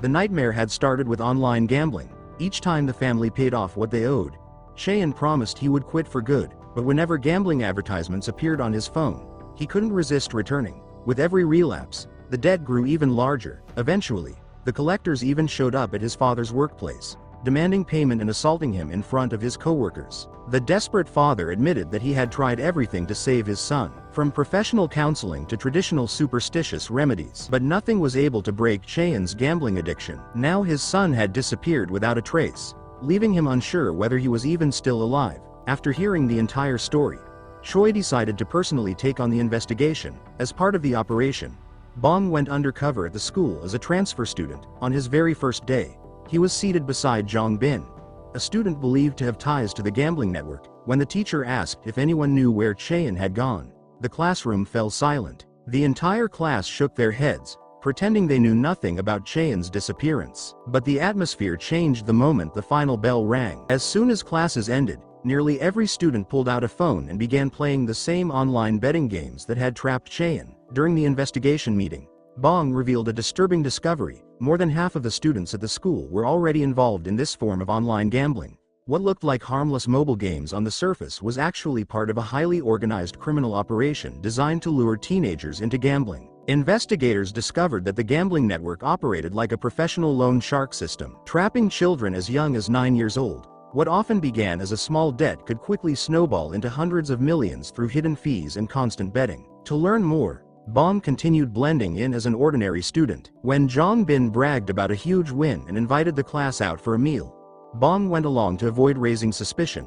At the restaurant, everyone was focused on their phones instead of talking to each other. When Bong asked whether the app was actually gambling, Jong Bin laughed it off and insisted it was just an easy way to make money. He even walked Bong through the process of creating an account, entering a referral code, and getting started. Bong reported everything back to Han and Hwa Jin, explaining how the system worked. Someone would first approach students and slowly bring more people into the group. Anyone who refused to participate would eventually be pushed aside and isolated. Bong also explained that with knowledge of probability and statistics, it seemed possible to predict outcomes and win more often. Hwa Jin told Bong to continue playing and keep collecting wins, saying the money he earned could be treated as a bonus. After thinking about those words, Bong decided to use his phone and enter the gambling system himself. At the beginning, everything seemed to go perfectly. Bong kept winning and managed to earn small amounts of money. However, like any gambling scheme, the winning streak eventually came to an end, and a much longer losing streak followed. In a single night, all the money in Bong's account disappeared. The next morning, he arrived at school with heavy dark circles under his eyes, looking exhausted as if he hadn't slept at all. When Jong heard that Bong had lost 1 million, he immediately claimed to know a secret method that would guarantee he never lost again. His advice was simple: whenever you lose, just double the bet in the next round. He also introduced a lending service that offered quick money with a 3% daily interest rate. All that was needed was a parent's phone number to access the loan. The money was transferred instantly. When Bong returned to report his findings, he calculated that with such a high interest rate, the debt could double within just 1 month. After 100 days, it could grow to nearly 20 million, and if it continued for an entire year, the amount would become unimaginable. Although the situation was disturbing, Hwa Jin still joked that losing so much money meant Bong had carried out the mission perfectly. Just then, Han received a call from the lender. The person on the other end asked whether she was Bong's mother. Han nearly lost her patience immediately. With Hwa Jin's signal, Han quickly stayed in character and pretended to be Bong's mother. The caller claimed that Bong owed 20 million and warned that if the debt was not paid immediately, the amount would continue increasing every day. After the call ended, everyone agreed that it was time to uncover the source of the entire gambling operation. The plan was put into action right away. Bong returned to school as usual while Han secretly followed him from a distance. However, while keeping watch, Han became distracted by a spicy rice cake shop nearby. She tried to ignore the temptation, but eventually gave in to the smell of the hot food. During the few minutes Han spent buying food, everything changed. When she looked up again, Bong had vanished without a trace. At that moment, Bong and several other students had already been forced into a suspicious vehicle. Before anyone could inspect his phone, he quickly deleted every trace of the bureau's information, then pretended to pass gas as a distraction before tossing the phone out of the window. When they reached their destination, the people running the loan operation finally revealed their true intentions. They declared that if the students' families couldn't repay the debts, the children themselves would be forced to work until everything was paid back. Some of the girls were even ordered to steal money from stores. When it was Bong's turn, he refused without hesitation. Unwilling to take part in any illegal activity, the confrontation continued until the gang leader lost his patience and violently attacked a passerby to demonstrate his authority. Meanwhile, security cameras had captured the moment Bong was forced into the vehicle. After reviewing the footage, Choi immediately ordered officers to trace the license plate and launched a search operation. Han blamed herself for what had happened, believing that if she hadn't stopped to buy food, Bong would never have ended up in such a dangerous situation. Seeing her overwhelmed with guilt, Jin reminded Han that mistakes can always be corrected, but giving up is what truly leads to failure. His words helped her regain her confidence and focus on the rescue mission ahead. Meanwhile, Bong was taken directly to the headquarters of the loan and online gambling operation. Inside, he found many students who had been forced to work for the organization. Their daily task was to send mass messages to potential victims using pre-written scripts. When Bong tried to secretly leave a signal asking for help, Chae quickly stopped him, warning that every computer screen was being monitored and that any suspicious action would be detected immediately. Unfortunately, the guards overheard the warning, and only a few minutes later, the student was brutally beaten in front of everyone as a warning to the others. The gang leader was already in a foul mood because the gambling server in Cambodia kept experiencing delays. When Chae became so exhausted that he fell asleep, the henchmen moved in to punish him, but Bong stepped forward and volunteered to take over the work, saving the boy from another beating. That selfless act caught the boss's attention. Bong was summoned to the leader's private office and ordered to operate the system himself. The boss made it clear that if he failed to perform well, he would face severe consequences. Meanwhile, Jin had reached a dead end in the investigation. The vehicle seen on the surveillance cameras turned out to be using false registration, making it impossible to trace its owner or route. Bong's phone signal had also disappeared completely, leaving the team with no way to track him. Around the same time, Han brought Jong-bin in for questioning. Although he was visibly frightened, he insisted that he was only a courier and had no idea where the group's hideout was located. While reviewing the digital evidence, Han noticed a strange string of characters hidden on a website Bong had previously visited. After decoding the message, Han and Jin realized the hidden message was actually a Morse code signal that Bong had secretly left behind. They immediately led the team to the location indicated by the code, but when they arrived, the building was completely empty. As everyone tried to figure out what had happened, Jin noticed a small detail that seemed out of place. After opening a window and carefully examining the surroundings, he quickly identified the criminal's actual hideout. The team changed course without hesitation. The moment they reached the new location, Han spotted the guards. She rushed toward them, demanding to know where Bong was, and landed a few punches before forcing them to answer. When the guards asked what the person she was searching for looked like, Han answered with complete seriousness, describing someone with sparkling eyes, a bright smile, tall, and unbelievably cute. Her description only confused the guards, who assumed she was looking for a girl, making Han even more furious. She tied her hair back, ready to take down every guard standing in her way. Even though Jin repeatedly told her to stay calm, Han had only one thing on her mind: knocking every one of them to the ground until she found Bong. Fortunately, Bong appeared safe not long afterward. Han immediately rushed over and checked him from head to toe to make sure he wasn't injured. While Han and Bong focused on rescuing the students being held captive, Jin went after the leaders on his own. As he made his way upstairs, he swiftly took down every guard protecting the building. Within moments, the henchmen were scattered across the floor, unable to continue fighting. Meanwhile, the gang leader escaped to the rooftop and attempted to flee by car. What might have been an easy escape for someone else was impossible with Jin on the scene. He leapt down from above and cut off the vehicle's path just as the driver was about to speed away. Within seconds, he pulled the gang leader out of the vehicle, leaving him too terrified and exhausted to resist. The man desperately pleaded for mercy, but Jin remained unmoved. Rather than turning him over to the police immediately, he chose to give him a taste of the fear and helplessness that countless students had endured because of his actions. Jin then proposed a seemingly harmless game of rock, paper, scissors. Although it sounded childish, the game carried a deeper meaning, serving as a reminder of how the criminal had twisted games of chance into a weapon that destroyed young people's lives and futures. Every time the man failed to get the result he wanted, he was met with another punch. Hwa Jin reminded the gang leader that, just like the students trapped by gambling, this was a game where there were no real winners, only losers. Even though the man was already exhausted, Hwa Jin delivered one final punch that knocked him unconscious on the spot. Meanwhile, Han found Chae locked inside a room at the back of the building. The boy was extremely weak and kept begging for help. Han comforted him before helping the paramedics place him into an ambulance. With the victims finally safe, the operation appeared to be over, but the tension caught up with Bong, and he suddenly broke down in tears, overwhelmed by everything he had just survived. A few minutes later, after calming down, he jokingly started blaming Han for the way she had described him. Bong even took off his glasses, opened his eyes as wide as he could, and asked Han to look again. With no way out of the argument, Han finally gave in and admitted that his eyes were actually very big, making Bong smile with satisfaction. After Chae was rescued, his father came to thank Choi in person, overcome with guilt. He blamed himself for believing his son had disappeared because of money, never realizing he had actually been kidnapped. He also confessed that he feared he might never be able to keep his son away from gambling. Choi encouraged him by pointing out that if he had truly given up on his son, he would never have spent so much time fighting to repay the debts and searching for him.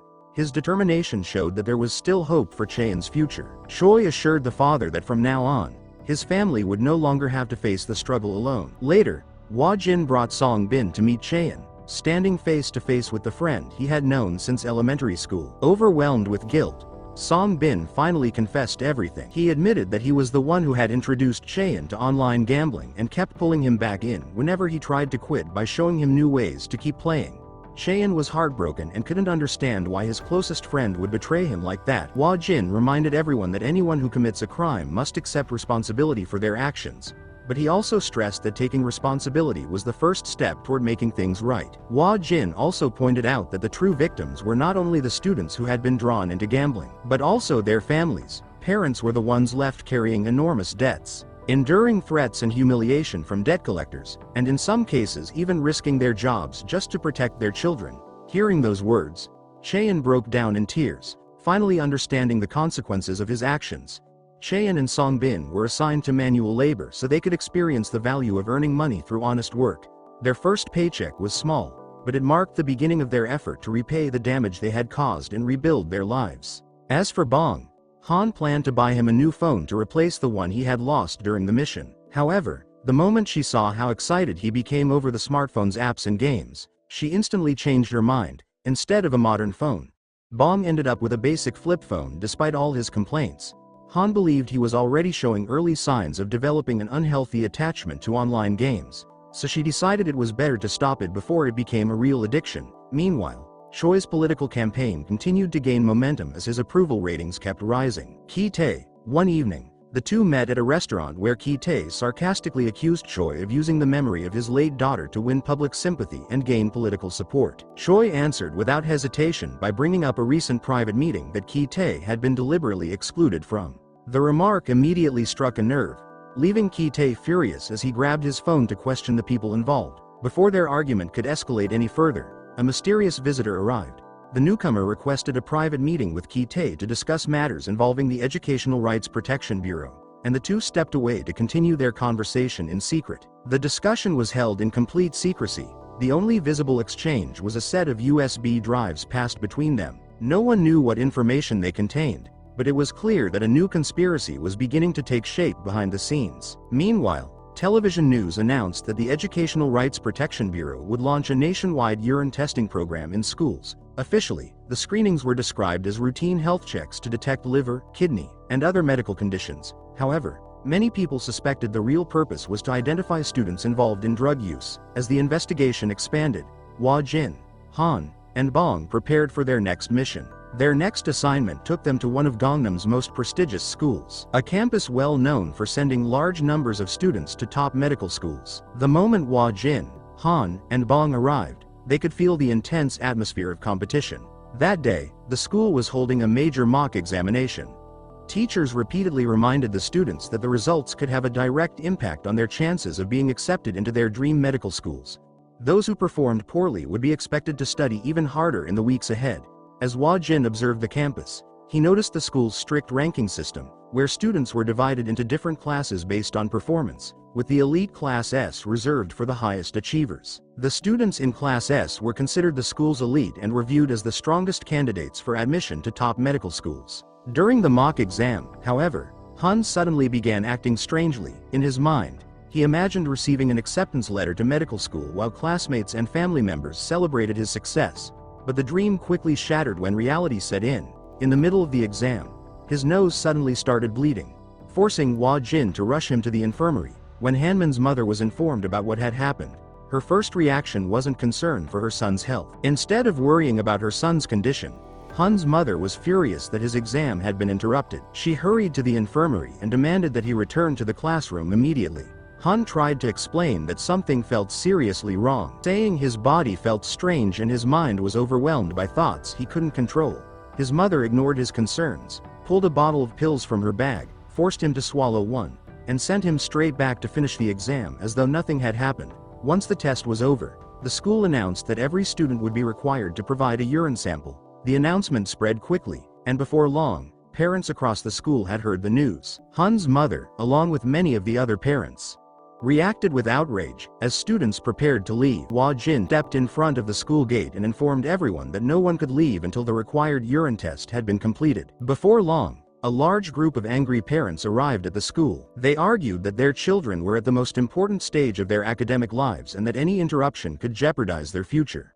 Jin calmly explained that the screening was a mandatory measure to identify possible drug-related cases. The parents' representative immediately pushed back, insisting that their children were elite students and nothing like the troubled delinquents often seen in society. Jin responded without hesitation, reminding them that drug addiction does not discriminate based on intelligence or academic achievement. When the parents demanded that the testing be postponed until after the college entrance exams, Jin refused to compromise. He firmly stated that the screenings would go ahead as planned. Before leaving, he announced that every student was required to report to the hospital the following morning to complete the test. He also singled out Hanmin's mother, urging her to make sure her son attended because his condition was becoming increasingly worrying. Meanwhile, at the bureau, Han and Bong quietly watched Jin, worried that the mention of Ga-yoon's past might have affected him emotionally, even though his expression had changed.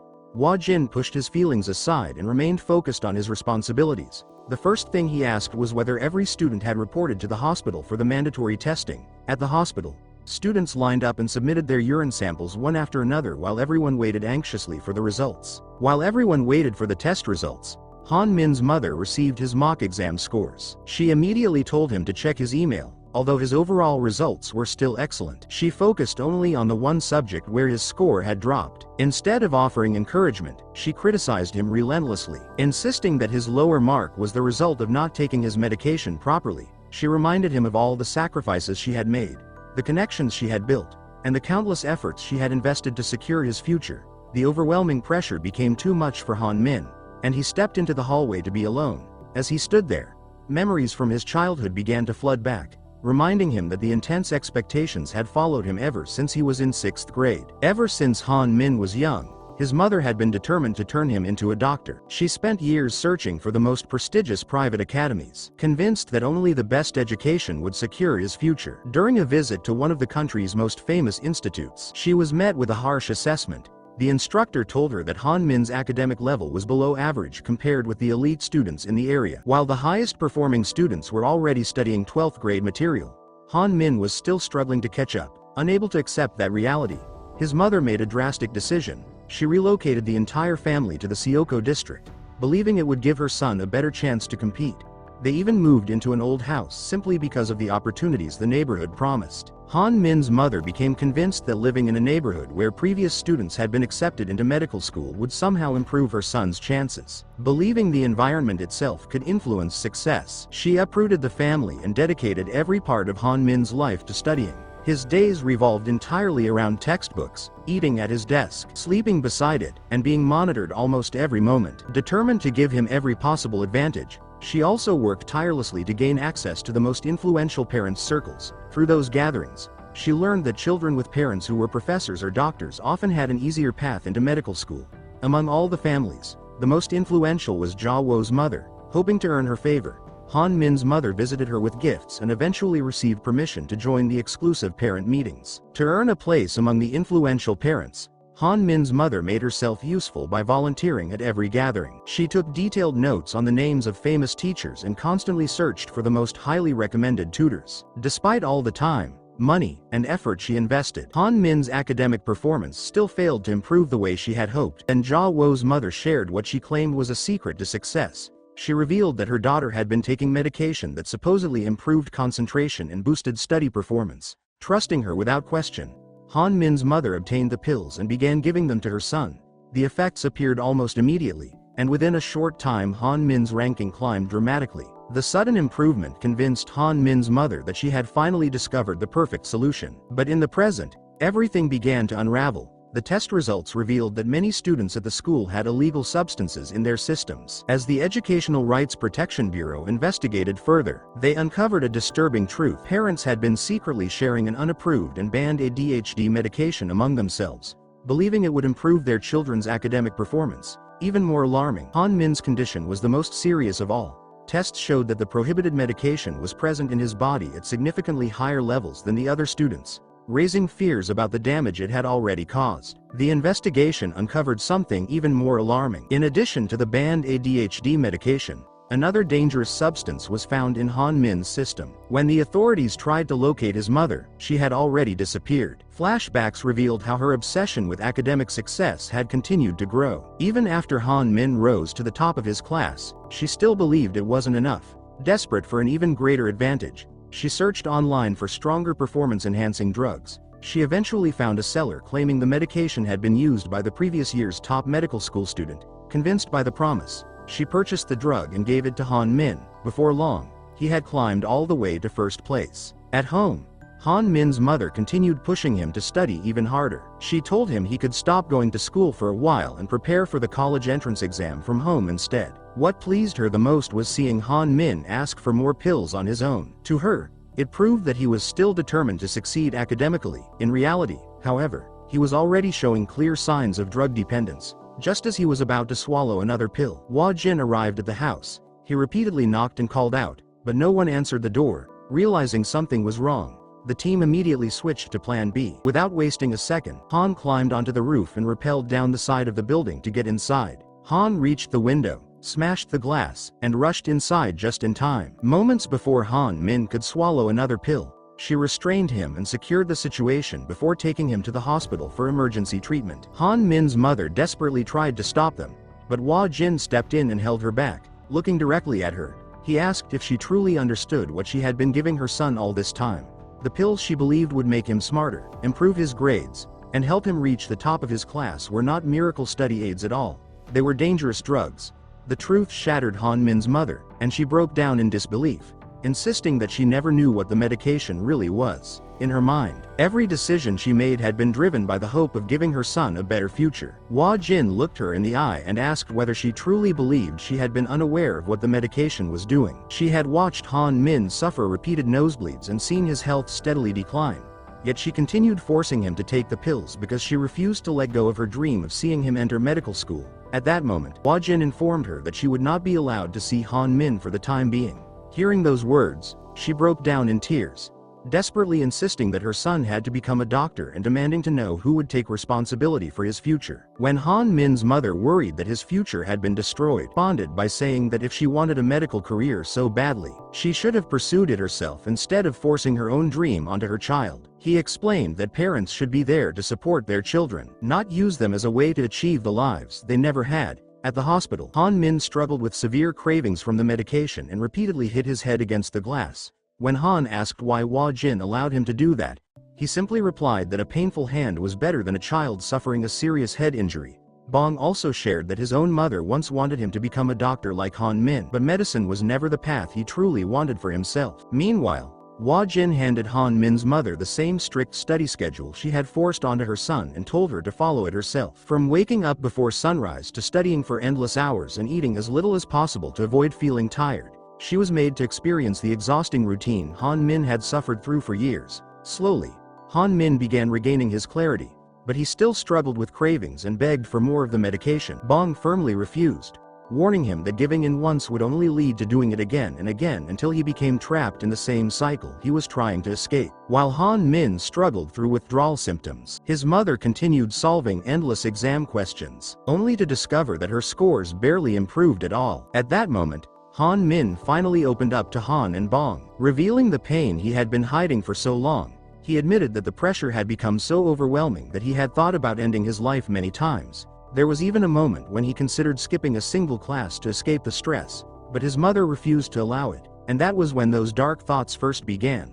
Taking the medication temporarily made those feelings disappear, but the relief never lasted, and the painful thoughts always returned afterward. The pressure became so overwhelming that it pushed him to rely on the medication even more. Bong advised Han Min to let go of anything that was destroying his mental health. If medical school was not what he truly wanted, he should walk away from it, and if studying became unbearable, he should allow himself to rest. Bong even suggested that if his mother continued making him suffer, creating distance might be necessary. However, Han Min immediately said he could never abandon his mother, leaving Bong with no choice but to apologize for saying it. Later, Han Min's mother tried to escape from the place where she was being kept, but she couldn't unlock the door. Hwa Jin appeared and pointed out that she had only experienced a small part of the suffering she had forced onto her son and was already ready to give up. For years, he lived under those circumstances. The mother broke down in tears as she spoke about everything she had sacrificed for him. However, Hwa Jin believed the greatest sacrifice was never hers, but Han Min's. Ever since he was a child, he dreamed of becoming a doctor, but as the years passed, that dream slowly became a responsibility he felt obligated to fulfill. Eventually, he reached a point where he couldn't answer what he personally enjoyed, yet he could easily tell you everything his mother liked. Han Min and Bong set out to help him discover what truly made him happy. In the end, they realized it wasn't medical textbooks that brought him joy, but the childhood comic books he had once been forbidden to read. Later, Hwa Jin allowed the mother to see her son again. She embraced him with relief, yet the first thing she asked about was still his studies. This time, Han Min finally spoke honestly. He said he wouldn't take the medical school exam or the college entrance exam this year. Instead, he wanted to focus on recovering his health first, and if he still wished to pursue medicine afterward, he would retake the exams next year. More importantly, he wanted his mother to start living for herself instead of trying to live through him. Although she strongly objected, she eventually realized she could no longer control his decision. Meanwhile, during a press conference, Chae revealed the results of the investigation and announced that any students found using illegal substances would be banned from taking the upcoming exams. Later, at the bureau, Hwa Jin examined the confiscated drugs. As he looked through the pills of different shapes and sizes, one of them immediately caught his attention. Meanwhile, Ki-tae asked Gyu-cheol's what he planned to do if he was granted parole. After thinking for a moment, Gyu-cheol's said he wanted to return to school and live like an ordinary student again. Long afterward, he was officially released on parole, while the murderer at the detention center was sentenced to 15 years in prison, bringing one chaotic chapter to an end, but also setting the stage for even more hidden truths to emerge, with rising tension as a crowd gathered outside the school, demanding that the killer be removed from the educational environment as soon as possible. The moment Gyu-cheol's entered the school, he was surrounded by reporters and an outraged crowd. Despite the public backlash, the review committee concluded that he had shown genuine remorse, had no previous criminal record, and was unlikely to commit another offense. Based on those findings, they approved his parole after he had served the minimum required detention period. The decision left Han feeling deeply unsettled. She believed the entire situation seemed far too convenient, as though every step had been carefully planned in advance. Bong shared her concerns and insisted the case deserved a closer investigation. Chae argued that preventing someone who had already served their sentence from returning to a normal life would only amount to endless punishment. However, Gyu-cheol's first day back at school was anything but easy. His classmates avoided him completely, treating him as if he didn't exist. Hwa Jin was waiting for him in the hallway and admitted that his return was also a test of whether young offenders could truly reintegrate into society. He told Gyu-cheol not to worry about proving anything extraordinary. All he hoped for was that he could live peacefully and attend school like any other student. Meanwhile, in the classroom, the teacher did everything possible to help Gyu-cheol feel accepted and fit in with the rest of the class. The reality was far more brutal. Several students refused to let Gyu-cheol escape his past, constantly reminding him of the incident that had once shaken the entire school and mocking him because of it. Despite the insults and endless provocation, he remained unexpectedly calm. His lack of reaction eventually bored the troublemakers, causing them to walk away. However, once they were gone, Gyu-cheol quietly made his way back to the sealed-off floor of the building. retrieved a white packet of medicine hidden inside a desk drawer, and silently watched the same group of students from above. At the same time, Han and Bong were handling a case involving a student who had assaulted a teacher when their discussion was suddenly interrupted by Gyu-chul, who unexpectedly arrived at the Educational Rights Protection Bureau. Han was furious the moment he brought up Ga-yoon, the victim who had died years earlier. But unlike her, Hwa-jin remained composed and listened to what he had to say. Gyu-chul explained that a student named Sanu was being relentlessly bullied and urgently needed help. At first, everyone assumed it was just another one of Gyu-chul's schemes, but the information he provided was so specific and detailed that it couldn't be dismissed. Convinced there was something worth investigating, Hwa-jin decided to head to the school and examine the situation himself. What made the situation even stranger was that Sanu's homeroom teacher insisted he was outgoing, had plenty of friends, and showed no signs of being excluded. When Hwa-jin questioned Sanu directly, he denied being bullied. However, Hwa-jin's experience led him to notice several unusual details. Sanu was always the first to pull out his phone, constantly carried a high-capacity power bank, and was never seen without a group of classmates around him. After looking into it further, Hwa-jin realized the truth. Sanu was being forced to share his mobile data with the entire group, turning him into nothing more than a human Wi-Fi hotspot. Despite this, when confronted alongside the other students, Sanu continued to deny that anything was wrong. Sano continued defending the very students who were exploiting him and insisted that he was not being bullied. Leaving the investigation at a standstill, unwilling to give up, Bong went undercover as a high school student and approached the group at a local internet cafe. The plan nearly fell apart when the owner recognized him as someone from the Educational Rights Protection Bureau. After that setback, Han and Bong changed their strategy. They obtained a recording of Chiho's voice and used voice cloning technology to contact Sano and gain access to his account credentials. What they uncovered transformed the case from ordinary school bullying into something far more serious. Sano's accounts had been exploited to order food, register for online games, rent electric scooters, and carry out countless suspicious transactions across different locations. Criminals had even stolen his identity to run online scams, using his accounts to sell fake products and deceive buyers out of their money. Before long, the consequences fell entirely on Sano. While walking home from school, he was confronted by one of the scam victims, who believed Sano was responsible and attacked him. Despite desperately trying to explain that his accounts had been stolen and misused, no one was willing to believe him. Overwhelmed and desperate, Sano turned to Chiho for help, hoping he would stand by him. Instead, Chiho completely distanced himself from the situation, reminding Sano that every account involved was registered under his own name, meaning he alone would be held responsible for everything that had happened. Sano then recalled an incident from years earlier, when his mother visited Chiho's house to ask why her son's account kept showing strange expenses. The charges kept piling up, from food deliveries to in-game purchases, until the total reached hundreds of thousands of won. Despite the overwhelming evidence, Chiho's mother never doubted her son for a moment. Convinced he could never do something like that, she decided to wait for him to come home and explain the situation. However, everything changed the moment Chiho arrived. Instead of addressing the suspicious transactions, he shifted the blame onto Sano, accusing him of using the account to send inappropriate videos to his own sister. Caught completely off guard, Sano repeatedly denied the accusation and insisted that Chiho was the one responsible, but no one believed a single word he said. To the adults at the time, the idea that a brother would send inappropriate content to his own sister seemed too unbelievable to question. In the end, Sano and his mother were the ones forced to apologize. Before the incident was even over, Chiho secretly warned Sano that if he continued telling the truth, even worse crimes would be committed using his accounts.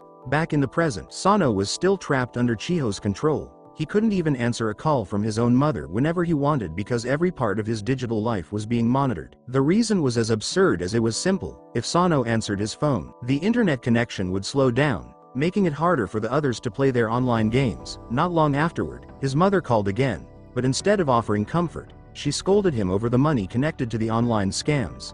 No matter how many times Sano insisted he was innocent, she couldn't bring herself to fully believe him. After the call ended, he sat alone in a park, completely defeated and overwhelmed by despair. Just then, Gyu-chul appeared and brought Sano to meet Hwa-jin. Encouraging him to finally tell the entire truth, Gyu-chul admitted that if the Educational Rights Protection Bureau had existed a few years earlier, his own life might not have ended up so tragically. To him, Hwa-jin reminded him more than anyone else of Miss Choi. As Sano began revealing everything Chiho had done to him, the investigation took a shocking turn. An inspector suddenly entered the room and announced that Chiho had filed a complaint accusing Sano of bullying him. As a result, The supposed victim and the alleged bully stood before the disciplinary hearing together, but their roles had been completely reversed. Chi-ho's lawyer repeatedly argued that Chi-ho was the true victim, claiming he had been targeted by false accusations, labeled a bully, isolated by his classmates, and even forced to undergo psychological treatment. Medical records were presented to support those claims. Meanwhile, Sano tried to defend himself by explaining that his accounts had been stolen and used for online scams, food deliveries, and gaming purchases. However, when the council asked him to provide solid evidence proving his claims, he was left with nothing to show. With every question, Chi-ho's lawyer pushed Sano further into a corner. Bank transfers, witness statements supporting Chi-ho, and carefully prepared arguments caused the hearing to tilt entirely in Chi-ho's favor. Eventually, the outcome became so one-sided that Sano's mother was even expected to thank Chi-ho's family for choosing not to pursue criminal charges. When Han and Bong learned what had happened, they were furious, refusing to accept the result. Jin decided to continue the investigation on his own. Before long, he found Sano sitting alone beneath the school staircase, quietly crying after becoming exhausted from everything he had endured. Sano had reached the point where he no longer believed anyone would ever trust him. He had told the truth to his family, his teachers, and even the police. Yet every one of them eventually turned their backs on him. The only reason he had managed to endure everything for so long was Chi-ho's promise that he would one day admit the truth. For the first time in years, Jin looked Sano in the eye and told him that he believed him. Those simple words gave Sano the strength to keep fighting. Meanwhile, Han decided to take a major risk by going undercover as a transfer student to get close to Chi-ho and his group. Although it didn't take long for the students to recognize her as someone connected to the Educational Rights Protection Bureau. Even after being recognized from the internet cafe, Han stayed completely composed and never let it affect her cover. Chi-ho gladly showed her around the school, while his friends quickly approached her the same way they had once targeted Sano. Pretending to be completely naive, Han willingly offered to share her Netflix account, gaming accounts, and even her personal Wi-Fi hotspot. The moment the students eagerly connected their phones to her device, a hidden tracking program was secretly installed. Over the next several days, life became a nightmare for Chi-ho and his group, as suspicious money transfers and other activities began exposing their actions. Money began disappearing from their phones, strange transactions appeared on their accounts, and unexpected messages were sent from their devices. On top of that, the inspection team gained access to Chi-ho's gaming account and intentionally triggered every possible violation, leading to the account being permanently suspended for an absurd 300 years. Chi-ho was furious after losing his account, his money, and the control he had always enjoyed, yet everything he experienced was only a small fraction of the suffering Sano had endured for years. The situation reached another level when Chi-ho tracked the GPS location and set out to find the person responsible for everything that had happened. Instead, Chi-ho was met by people who believed he was the scammer and was brutally beaten. The following morning, he confronted Han, and after confirming she was behind everything, he immediately lashed out and tried to attack her. But Han was nothing like the defenseless Sano he had bullied for years. With just a few swift moves, she threw him to the ground. When Chi-ho grabbed a chair and prepared to use it as a weapon, Han suddenly shouted for help, drawing the attention of everyone nearby. Within moments, a crowd of students gathered to witness the scene. Once again, Chi-ho found himself at the center of attention as the case moved toward the next disciplinary hearing. At the next hearing, Chi-ho's lawyer continued insisting that no bullying had ever taken place. This time, however, the situation had completely changed. Han appeared before the council as a victim who had suffered severe emotional distress, while Jin announced that the Educational Rights Protection Bureau had officially taken over the investigation. With every piece of evidence finally laid out, Chi-ho exploded in anger, claiming the entire process was unfair. He argued that he had never physically assaulted Sano even once. But Jin responded with a statement that left the entire room speechless. He explained that violence is not limited to physical attacks. A person can destroy someone else's life without ever throwing a single punch. He pointed out that Chi-ho had done far more than simply hurt Sano. He had turned him into a tool to exploit, a shield to hide behind, and a scapegoat for every crime and mistake he committed.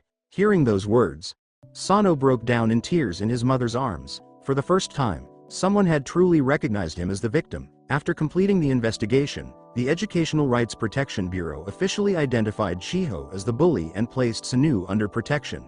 Jin also openly criticized the lawyer for trying to justify wrongdoing with twisted arguments and distorted logic. Although the case ended with tears, it finally brought Sano the justice he had been denied for so long. Later, After taking Choi home from the bar, Woo-jin accidentally witnessed the painful memories the older man had kept buried for years. Choi thought back to his late daughter, the days when his family was still together, and even the moment he reluctantly accepted Woo-jin as his son-in-law. Those once joyful memories had become the greatest source of his sorrow. Inside the room, one man quietly cried alone, while outside, the other sat in silence, unable to hold back his own tears. Ji-ho confronted Gyu-chul, demanding answers, and during their conversation, the truth finally came to light. Gyu-chul admitted that he had been the one who advised Ji-ho to portray himself as the victim and hire a lawyer to strengthen his defense. Enraged that his life had fallen apart despite following that advice, Ji-ho lashed out, but without warning, Gyu-chul suddenly pushed him off the building. Afterward, Gyu-chul brought a voice recorder to Ki-tae containing the entire conversation he had secretly recorded the previous night. After listening to it, Ki-tae realized that Gyu-chul was the one who had pushed Ji-ho. The situation became even more explosive when the recording was leaked online, leading the public to suspect that the Educational Rights Protection Bureau had somehow been involved in the incident. As reporters and angry protesters surrounded Gyu-chul in the middle of the schoolyard, Woo-jin arrived and could no longer contain his emotions. Overcome with anger, he struck Gyu-chul with a punch to the face. Afterward, Woo-jin and Bong carefully reviewed every piece of surveillance footage connected to Ji-ho's case. But the investigation produced almost nothing. Only one camera had captured Ji-ho, and the person he had been speaking with remained hidden in a blind spot, making it impossible to identify them. Determined to uncover the truth, Woo-jin decided to question Gyu-chul directly, and the deeper he looked into the case, the more convinced he became that something about the entire incident did not add up. The more Woo-jin investigated, the more everything seemed perfectly staged. Gyu-chul had only just returned to school, yet he immediately reported a bullying case, somehow appeared at the center of every major incident, and had now become the public face of the protests against the Educational Rights Protection Bureau. To Woo-jin, none of it felt like a coincidence. Convinced something was being hidden, he confronted Gyu-chul with the white bag of pills he had discovered earlier, but Gyu-chul remained unnervingly calm, refusing to confirm or deny anything. Instead, he taunted Woo-jin, saying that if there were real evidence against him, the police would have arrested him already. As Woo-jin confronted Gyu-chul, old memories resurfaced. Back when Gyu-chul was just a neglected child, he lived in a world filled with violence and was constantly beaten. While everyone else turned their backs on him, only Miss Ga-eun refused to give up. Day after day, she waited outside his home, hoping he would come out and return to school. Even when he rejected her, insulted her, or told her to leave him alone, she always came back the next morning as if nothing had happened. Through rain and sunshine alike, she patiently stood by him, and in the end, her unwavering determination paid off when Gyu-chul finally agreed to put on his school uniform and return to class. One day, Miss Ga-eun discovered a hidden stash of drugs inside Gyu-chul's bag. As a teacher, she immediately threw the drugs away and replaced them with books along with heartfelt notes of encouragement. But to Gyu-chul, that act felt like she had taken away the only thing he believed was keeping him alive. That moment ultimately led to the tragic attack that claimed Miss Ga-eun's life. Hearing Gyu-chul recount the story himself, Woo-jin could barely contain his emotions. What hurt him the most was not Gyu-chul admitting to the crime, but the fact that he calmly blamed the very person who had devoted herself to saving him. Gyu-chul even claimed that if Miss Ga-eun had never involved herself in his life, she and Woo-jin would probably still be alive and happily married. Those words were the final straw, and Woo-jin lost control. Striking Gyu-chul in the face, almost instantly, Gyu-chul's expression changed. He dropped to his knees, pretended to be helpless, and begged for mercy while dozens of bystanders recorded the scene on their phones. Within moments, public opinion completely shifted, turning Woo-jin from a respected investigator into the apparent aggressor. Ki-tae quickly seized the opportunity, and during a press conference held shortly afterward, he played the footage of Woo-jin punching Gyu-chul in front of the media, accusing the Educational Rights Protection Bureau of abusing its authority to carry out personal revenge. Under the excuse of protecting students, Ki-tae painted a completely different picture, claiming that Ji-ho had been driven to suicide because of bullying and that Gyu-chul had been attacked inside the school. The public relations campaign was incredibly effective. And before long, more than half of the public began demanding the Educational Rights Protection Bureau be shut down. Opposition groups continued putting pressure on the government, forcing the president to reconsider the future of the agency. The Bureau had gone from being praised as a group that protected students to becoming the target of widespread criticism. The situation became even worse when Woo-jin arrived at the school and saw students protesting alongside Gyu-chul. Unlike before, The students who once depended on the Bureau for protection were now standing at the school gate, blocking inspectors from entering. Shortly afterward, Choi was forced to make an extremely painful decision. All investigations handled by the Bureau were suspended until Chi-ho's case was officially resolved. While everyone was distracted by the growing scandal, Gyu-chul and his group secretly expanded their drug operation inside an abandoned classroom. Their target was clear: students, because young people attracted less suspicion, and if they were caught, the consequences would be much lighter compared to adults. Their first person to recruit was Sano. At the beginning, it seemed like a simple task, delivering a pair of sneakers to a customer. The job was easy, the payment was high, and it appeared harmless. The risk seemed almost non-existent, and after completing just one delivery, Sano received a large amount of cash. Slowly, more and more students became involved in the network. Some worked as delivery runners, others promoted the products, and some recruited new members. Everyone was making money, so no one stopped to question what was really happening. Before long, drugs had spread throughout the school, hidden in bathrooms, the library, trash cans, and desk drawers. Some were even handed out like ordinary gifts. One student proudly claimed she had lost weight because of the pills, and through word of mouth alone, the network expanded faster than any advertising campaign could have. Meanwhile, teachers began noticing that something was seriously wrong. Students were skipping classes, their grades were falling, and their personalities were changing. Many students suddenly had large amounts of money, and one even used his earnings to buy a bike before getting into a serious accident. At the same time, Sano finally discovered the truth. When he opened a package he believed contained sneakers, he was shocked to find it was actually filled with illegal drugs. In that moment, he realized he had unknowingly become part of a drug trafficking network operating inside the school. Terrified by what he had discovered, Sano immediately contacted Jin to report everything. The news had already spread, but the planned meeting never took place because Gyu-chul had discovered the truth beforehand. What Sano didn't realize was that the entire situation was connected to a much larger scheme. Meanwhile, the drug trade continued expanding across numerous schools, until a teacher began noticing strange behavior among her students. Shortly after leaving the school gates, she was suddenly stopped by a black car. At first, she feared she was in trouble, but instead of being harmed, she was taken to a hidden location belonging to the Educational Rights Protection Bureau. There, she finally learned the shocking truth. It turned out that Jin's attack on Gyu-chul was not simply an emotional outburst. It was a carefully planned move designed to gather enough evidence to bring him down. The Bureau wanted Gyu-chul to believe they had lost their power and that nobody was capable of challenging him anymore. Their main goal was to make him feel confident enough to reveal his own actions. While all of this was happening, the inspectors continued their secret investigation in the background. They were not working alone, as many teachers from different schools also joined the effort to help uncover the truth. Choi had previously shared a warning. A video warning about the dangerous drugs spreading through schools was released. But at first, almost nobody responded, leaving the investigation team feeling discouraged. However, an unexpected change soon happened. Teachers began stepping forward one after another, bringing drug samples, important information, and valuable evidence. That moment proved that despite the flaws within the system, there were still many responsible adults who were determined to protect students. Han and Bong also continued their efforts. From the very beginning, they had gone undercover by pretending to be students. Han and Bong infiltrated Gyu-chul's organization to uncover the truth from within. The two secretly gathered drug samples, documented illegal deals, and even entered hidden chat groups to collect crucial evidence. Once they had everything they needed, Choi immediately organized a press conference. This time, the person exposed was not the Educational Rights Protection Bureau, but Gyu-chul himself. The entire drug distribution network operating inside the schools was revealed to the public, and the identity of its leader was officially confirmed. At the same time, the order to suspend the bureau was cancelled, marking the beginning of their counterattack. The inspectors rushed back to the school to arrest everyone involved. But when they arrived, the abandoned classroom was completely empty, with only a single locker left behind. As Han and Bong attempted to open it, Jin suddenly sensed that something was wrong, but it was already too late. A ball containing drugs inside the locker exploded, causing the powder to spread through the air.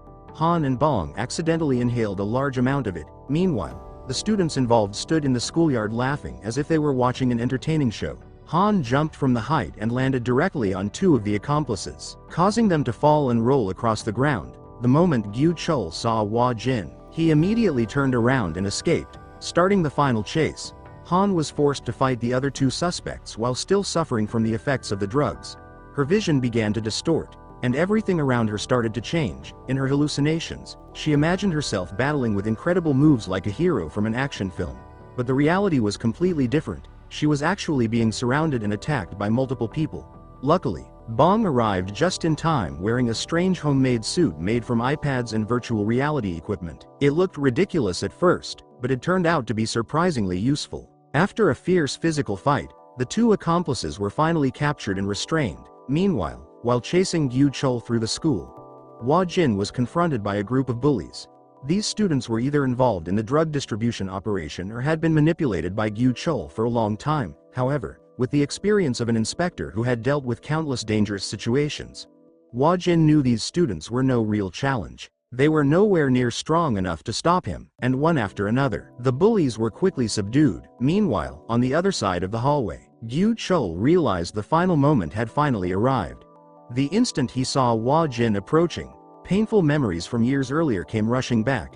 He remembered the night when everything changed forever, the moment his life crossed a line that could never be undone. On that day, after discovering illegal drugs inside his backpack, Miss Ga-yoon made a decision that surprised everyone. Instead of calling the police or handing him over to the authorities like most people would have done, she chose a different path. Instead, she decided to give him one last opportunity, a chance to change his life before it was too late. But Gyu-chol threw that opportunity away, consumed by anger and desperation. He attacked Miss Ga-yoon repeatedly, taking her life. Even afterward, he convinced himself it had only been an accident and believed he would serve a short prison sentence before returning to the drug business as if nothing had happened. That mindset is what set Gyu-chol apart from other troubled students who lose their way. Rather than accepting responsibility or seeking redemption, he fully embraced his crimes and chose to continue down an even darker path. When he finally came face to face with Hwa-jin, all of his confidence disappeared. He understood that he had no chance against a professionally trained inspector, so instead of fighting, he immediately acted helpless, repeatedly begging for forgiveness and pretending to feel genuine regret. But his apologies came far too late and were driven by fear rather than true remorse. Just as Hwa-jin was about to arrest him, one of Gyu-chol's accomplices suddenly grabbed and used him as a hostage. As Hwa-jin's attention shifted toward protecting Sano, Gyu-chol suddenly rushed forward with a knife. At that moment, the situation had gone far beyond ordinary school bullying and had become a life-threatening assault. Even after being seriously wounded, Hwa-jin prepared to defend himself. But before he could act, Gyu-chol's accomplice threatened Sano with the knife once again, leaving Hwa-jin with no choice but to stop in order to protect the student. Taking advantage of the situation, Gyu-chol continued attacking him, and blood quickly spread across Hwa-jin's clothes. Even then, Gyu-chol kept trying to justify his actions, insisting that what had happened could still be dismissed as an accident or claimed as self-defense. Just when the situation seemed impossible to recover, Han seized the opportunity and delivered a powerful kick that sent the armed accomplice crashing to the side. With the threat removed, Sano was finally freed from being held hostage. That was the moment Hwa-jin no longer had any reason to hold back. Despite his serious injuries, Gyu-chol was still no match for a trained inspector. Hwa-jin launched a relentless series of counterattacks that quickly overwhelmed him. In the end, a single slap shattered the last of Gyu-chol's arrogance. For the first time, he experienced genuine fear. He collapsed to his knees and broke down in tears. But Hwa-jin looked at him without sympathy, knowing that the person who had once offered Gyu-chol that same chance had long since lost her life. In that moment, Gyu-chol remembered the words Miss Ga-yoon had told him years before. A second chance only matters to someone who is willing to value it.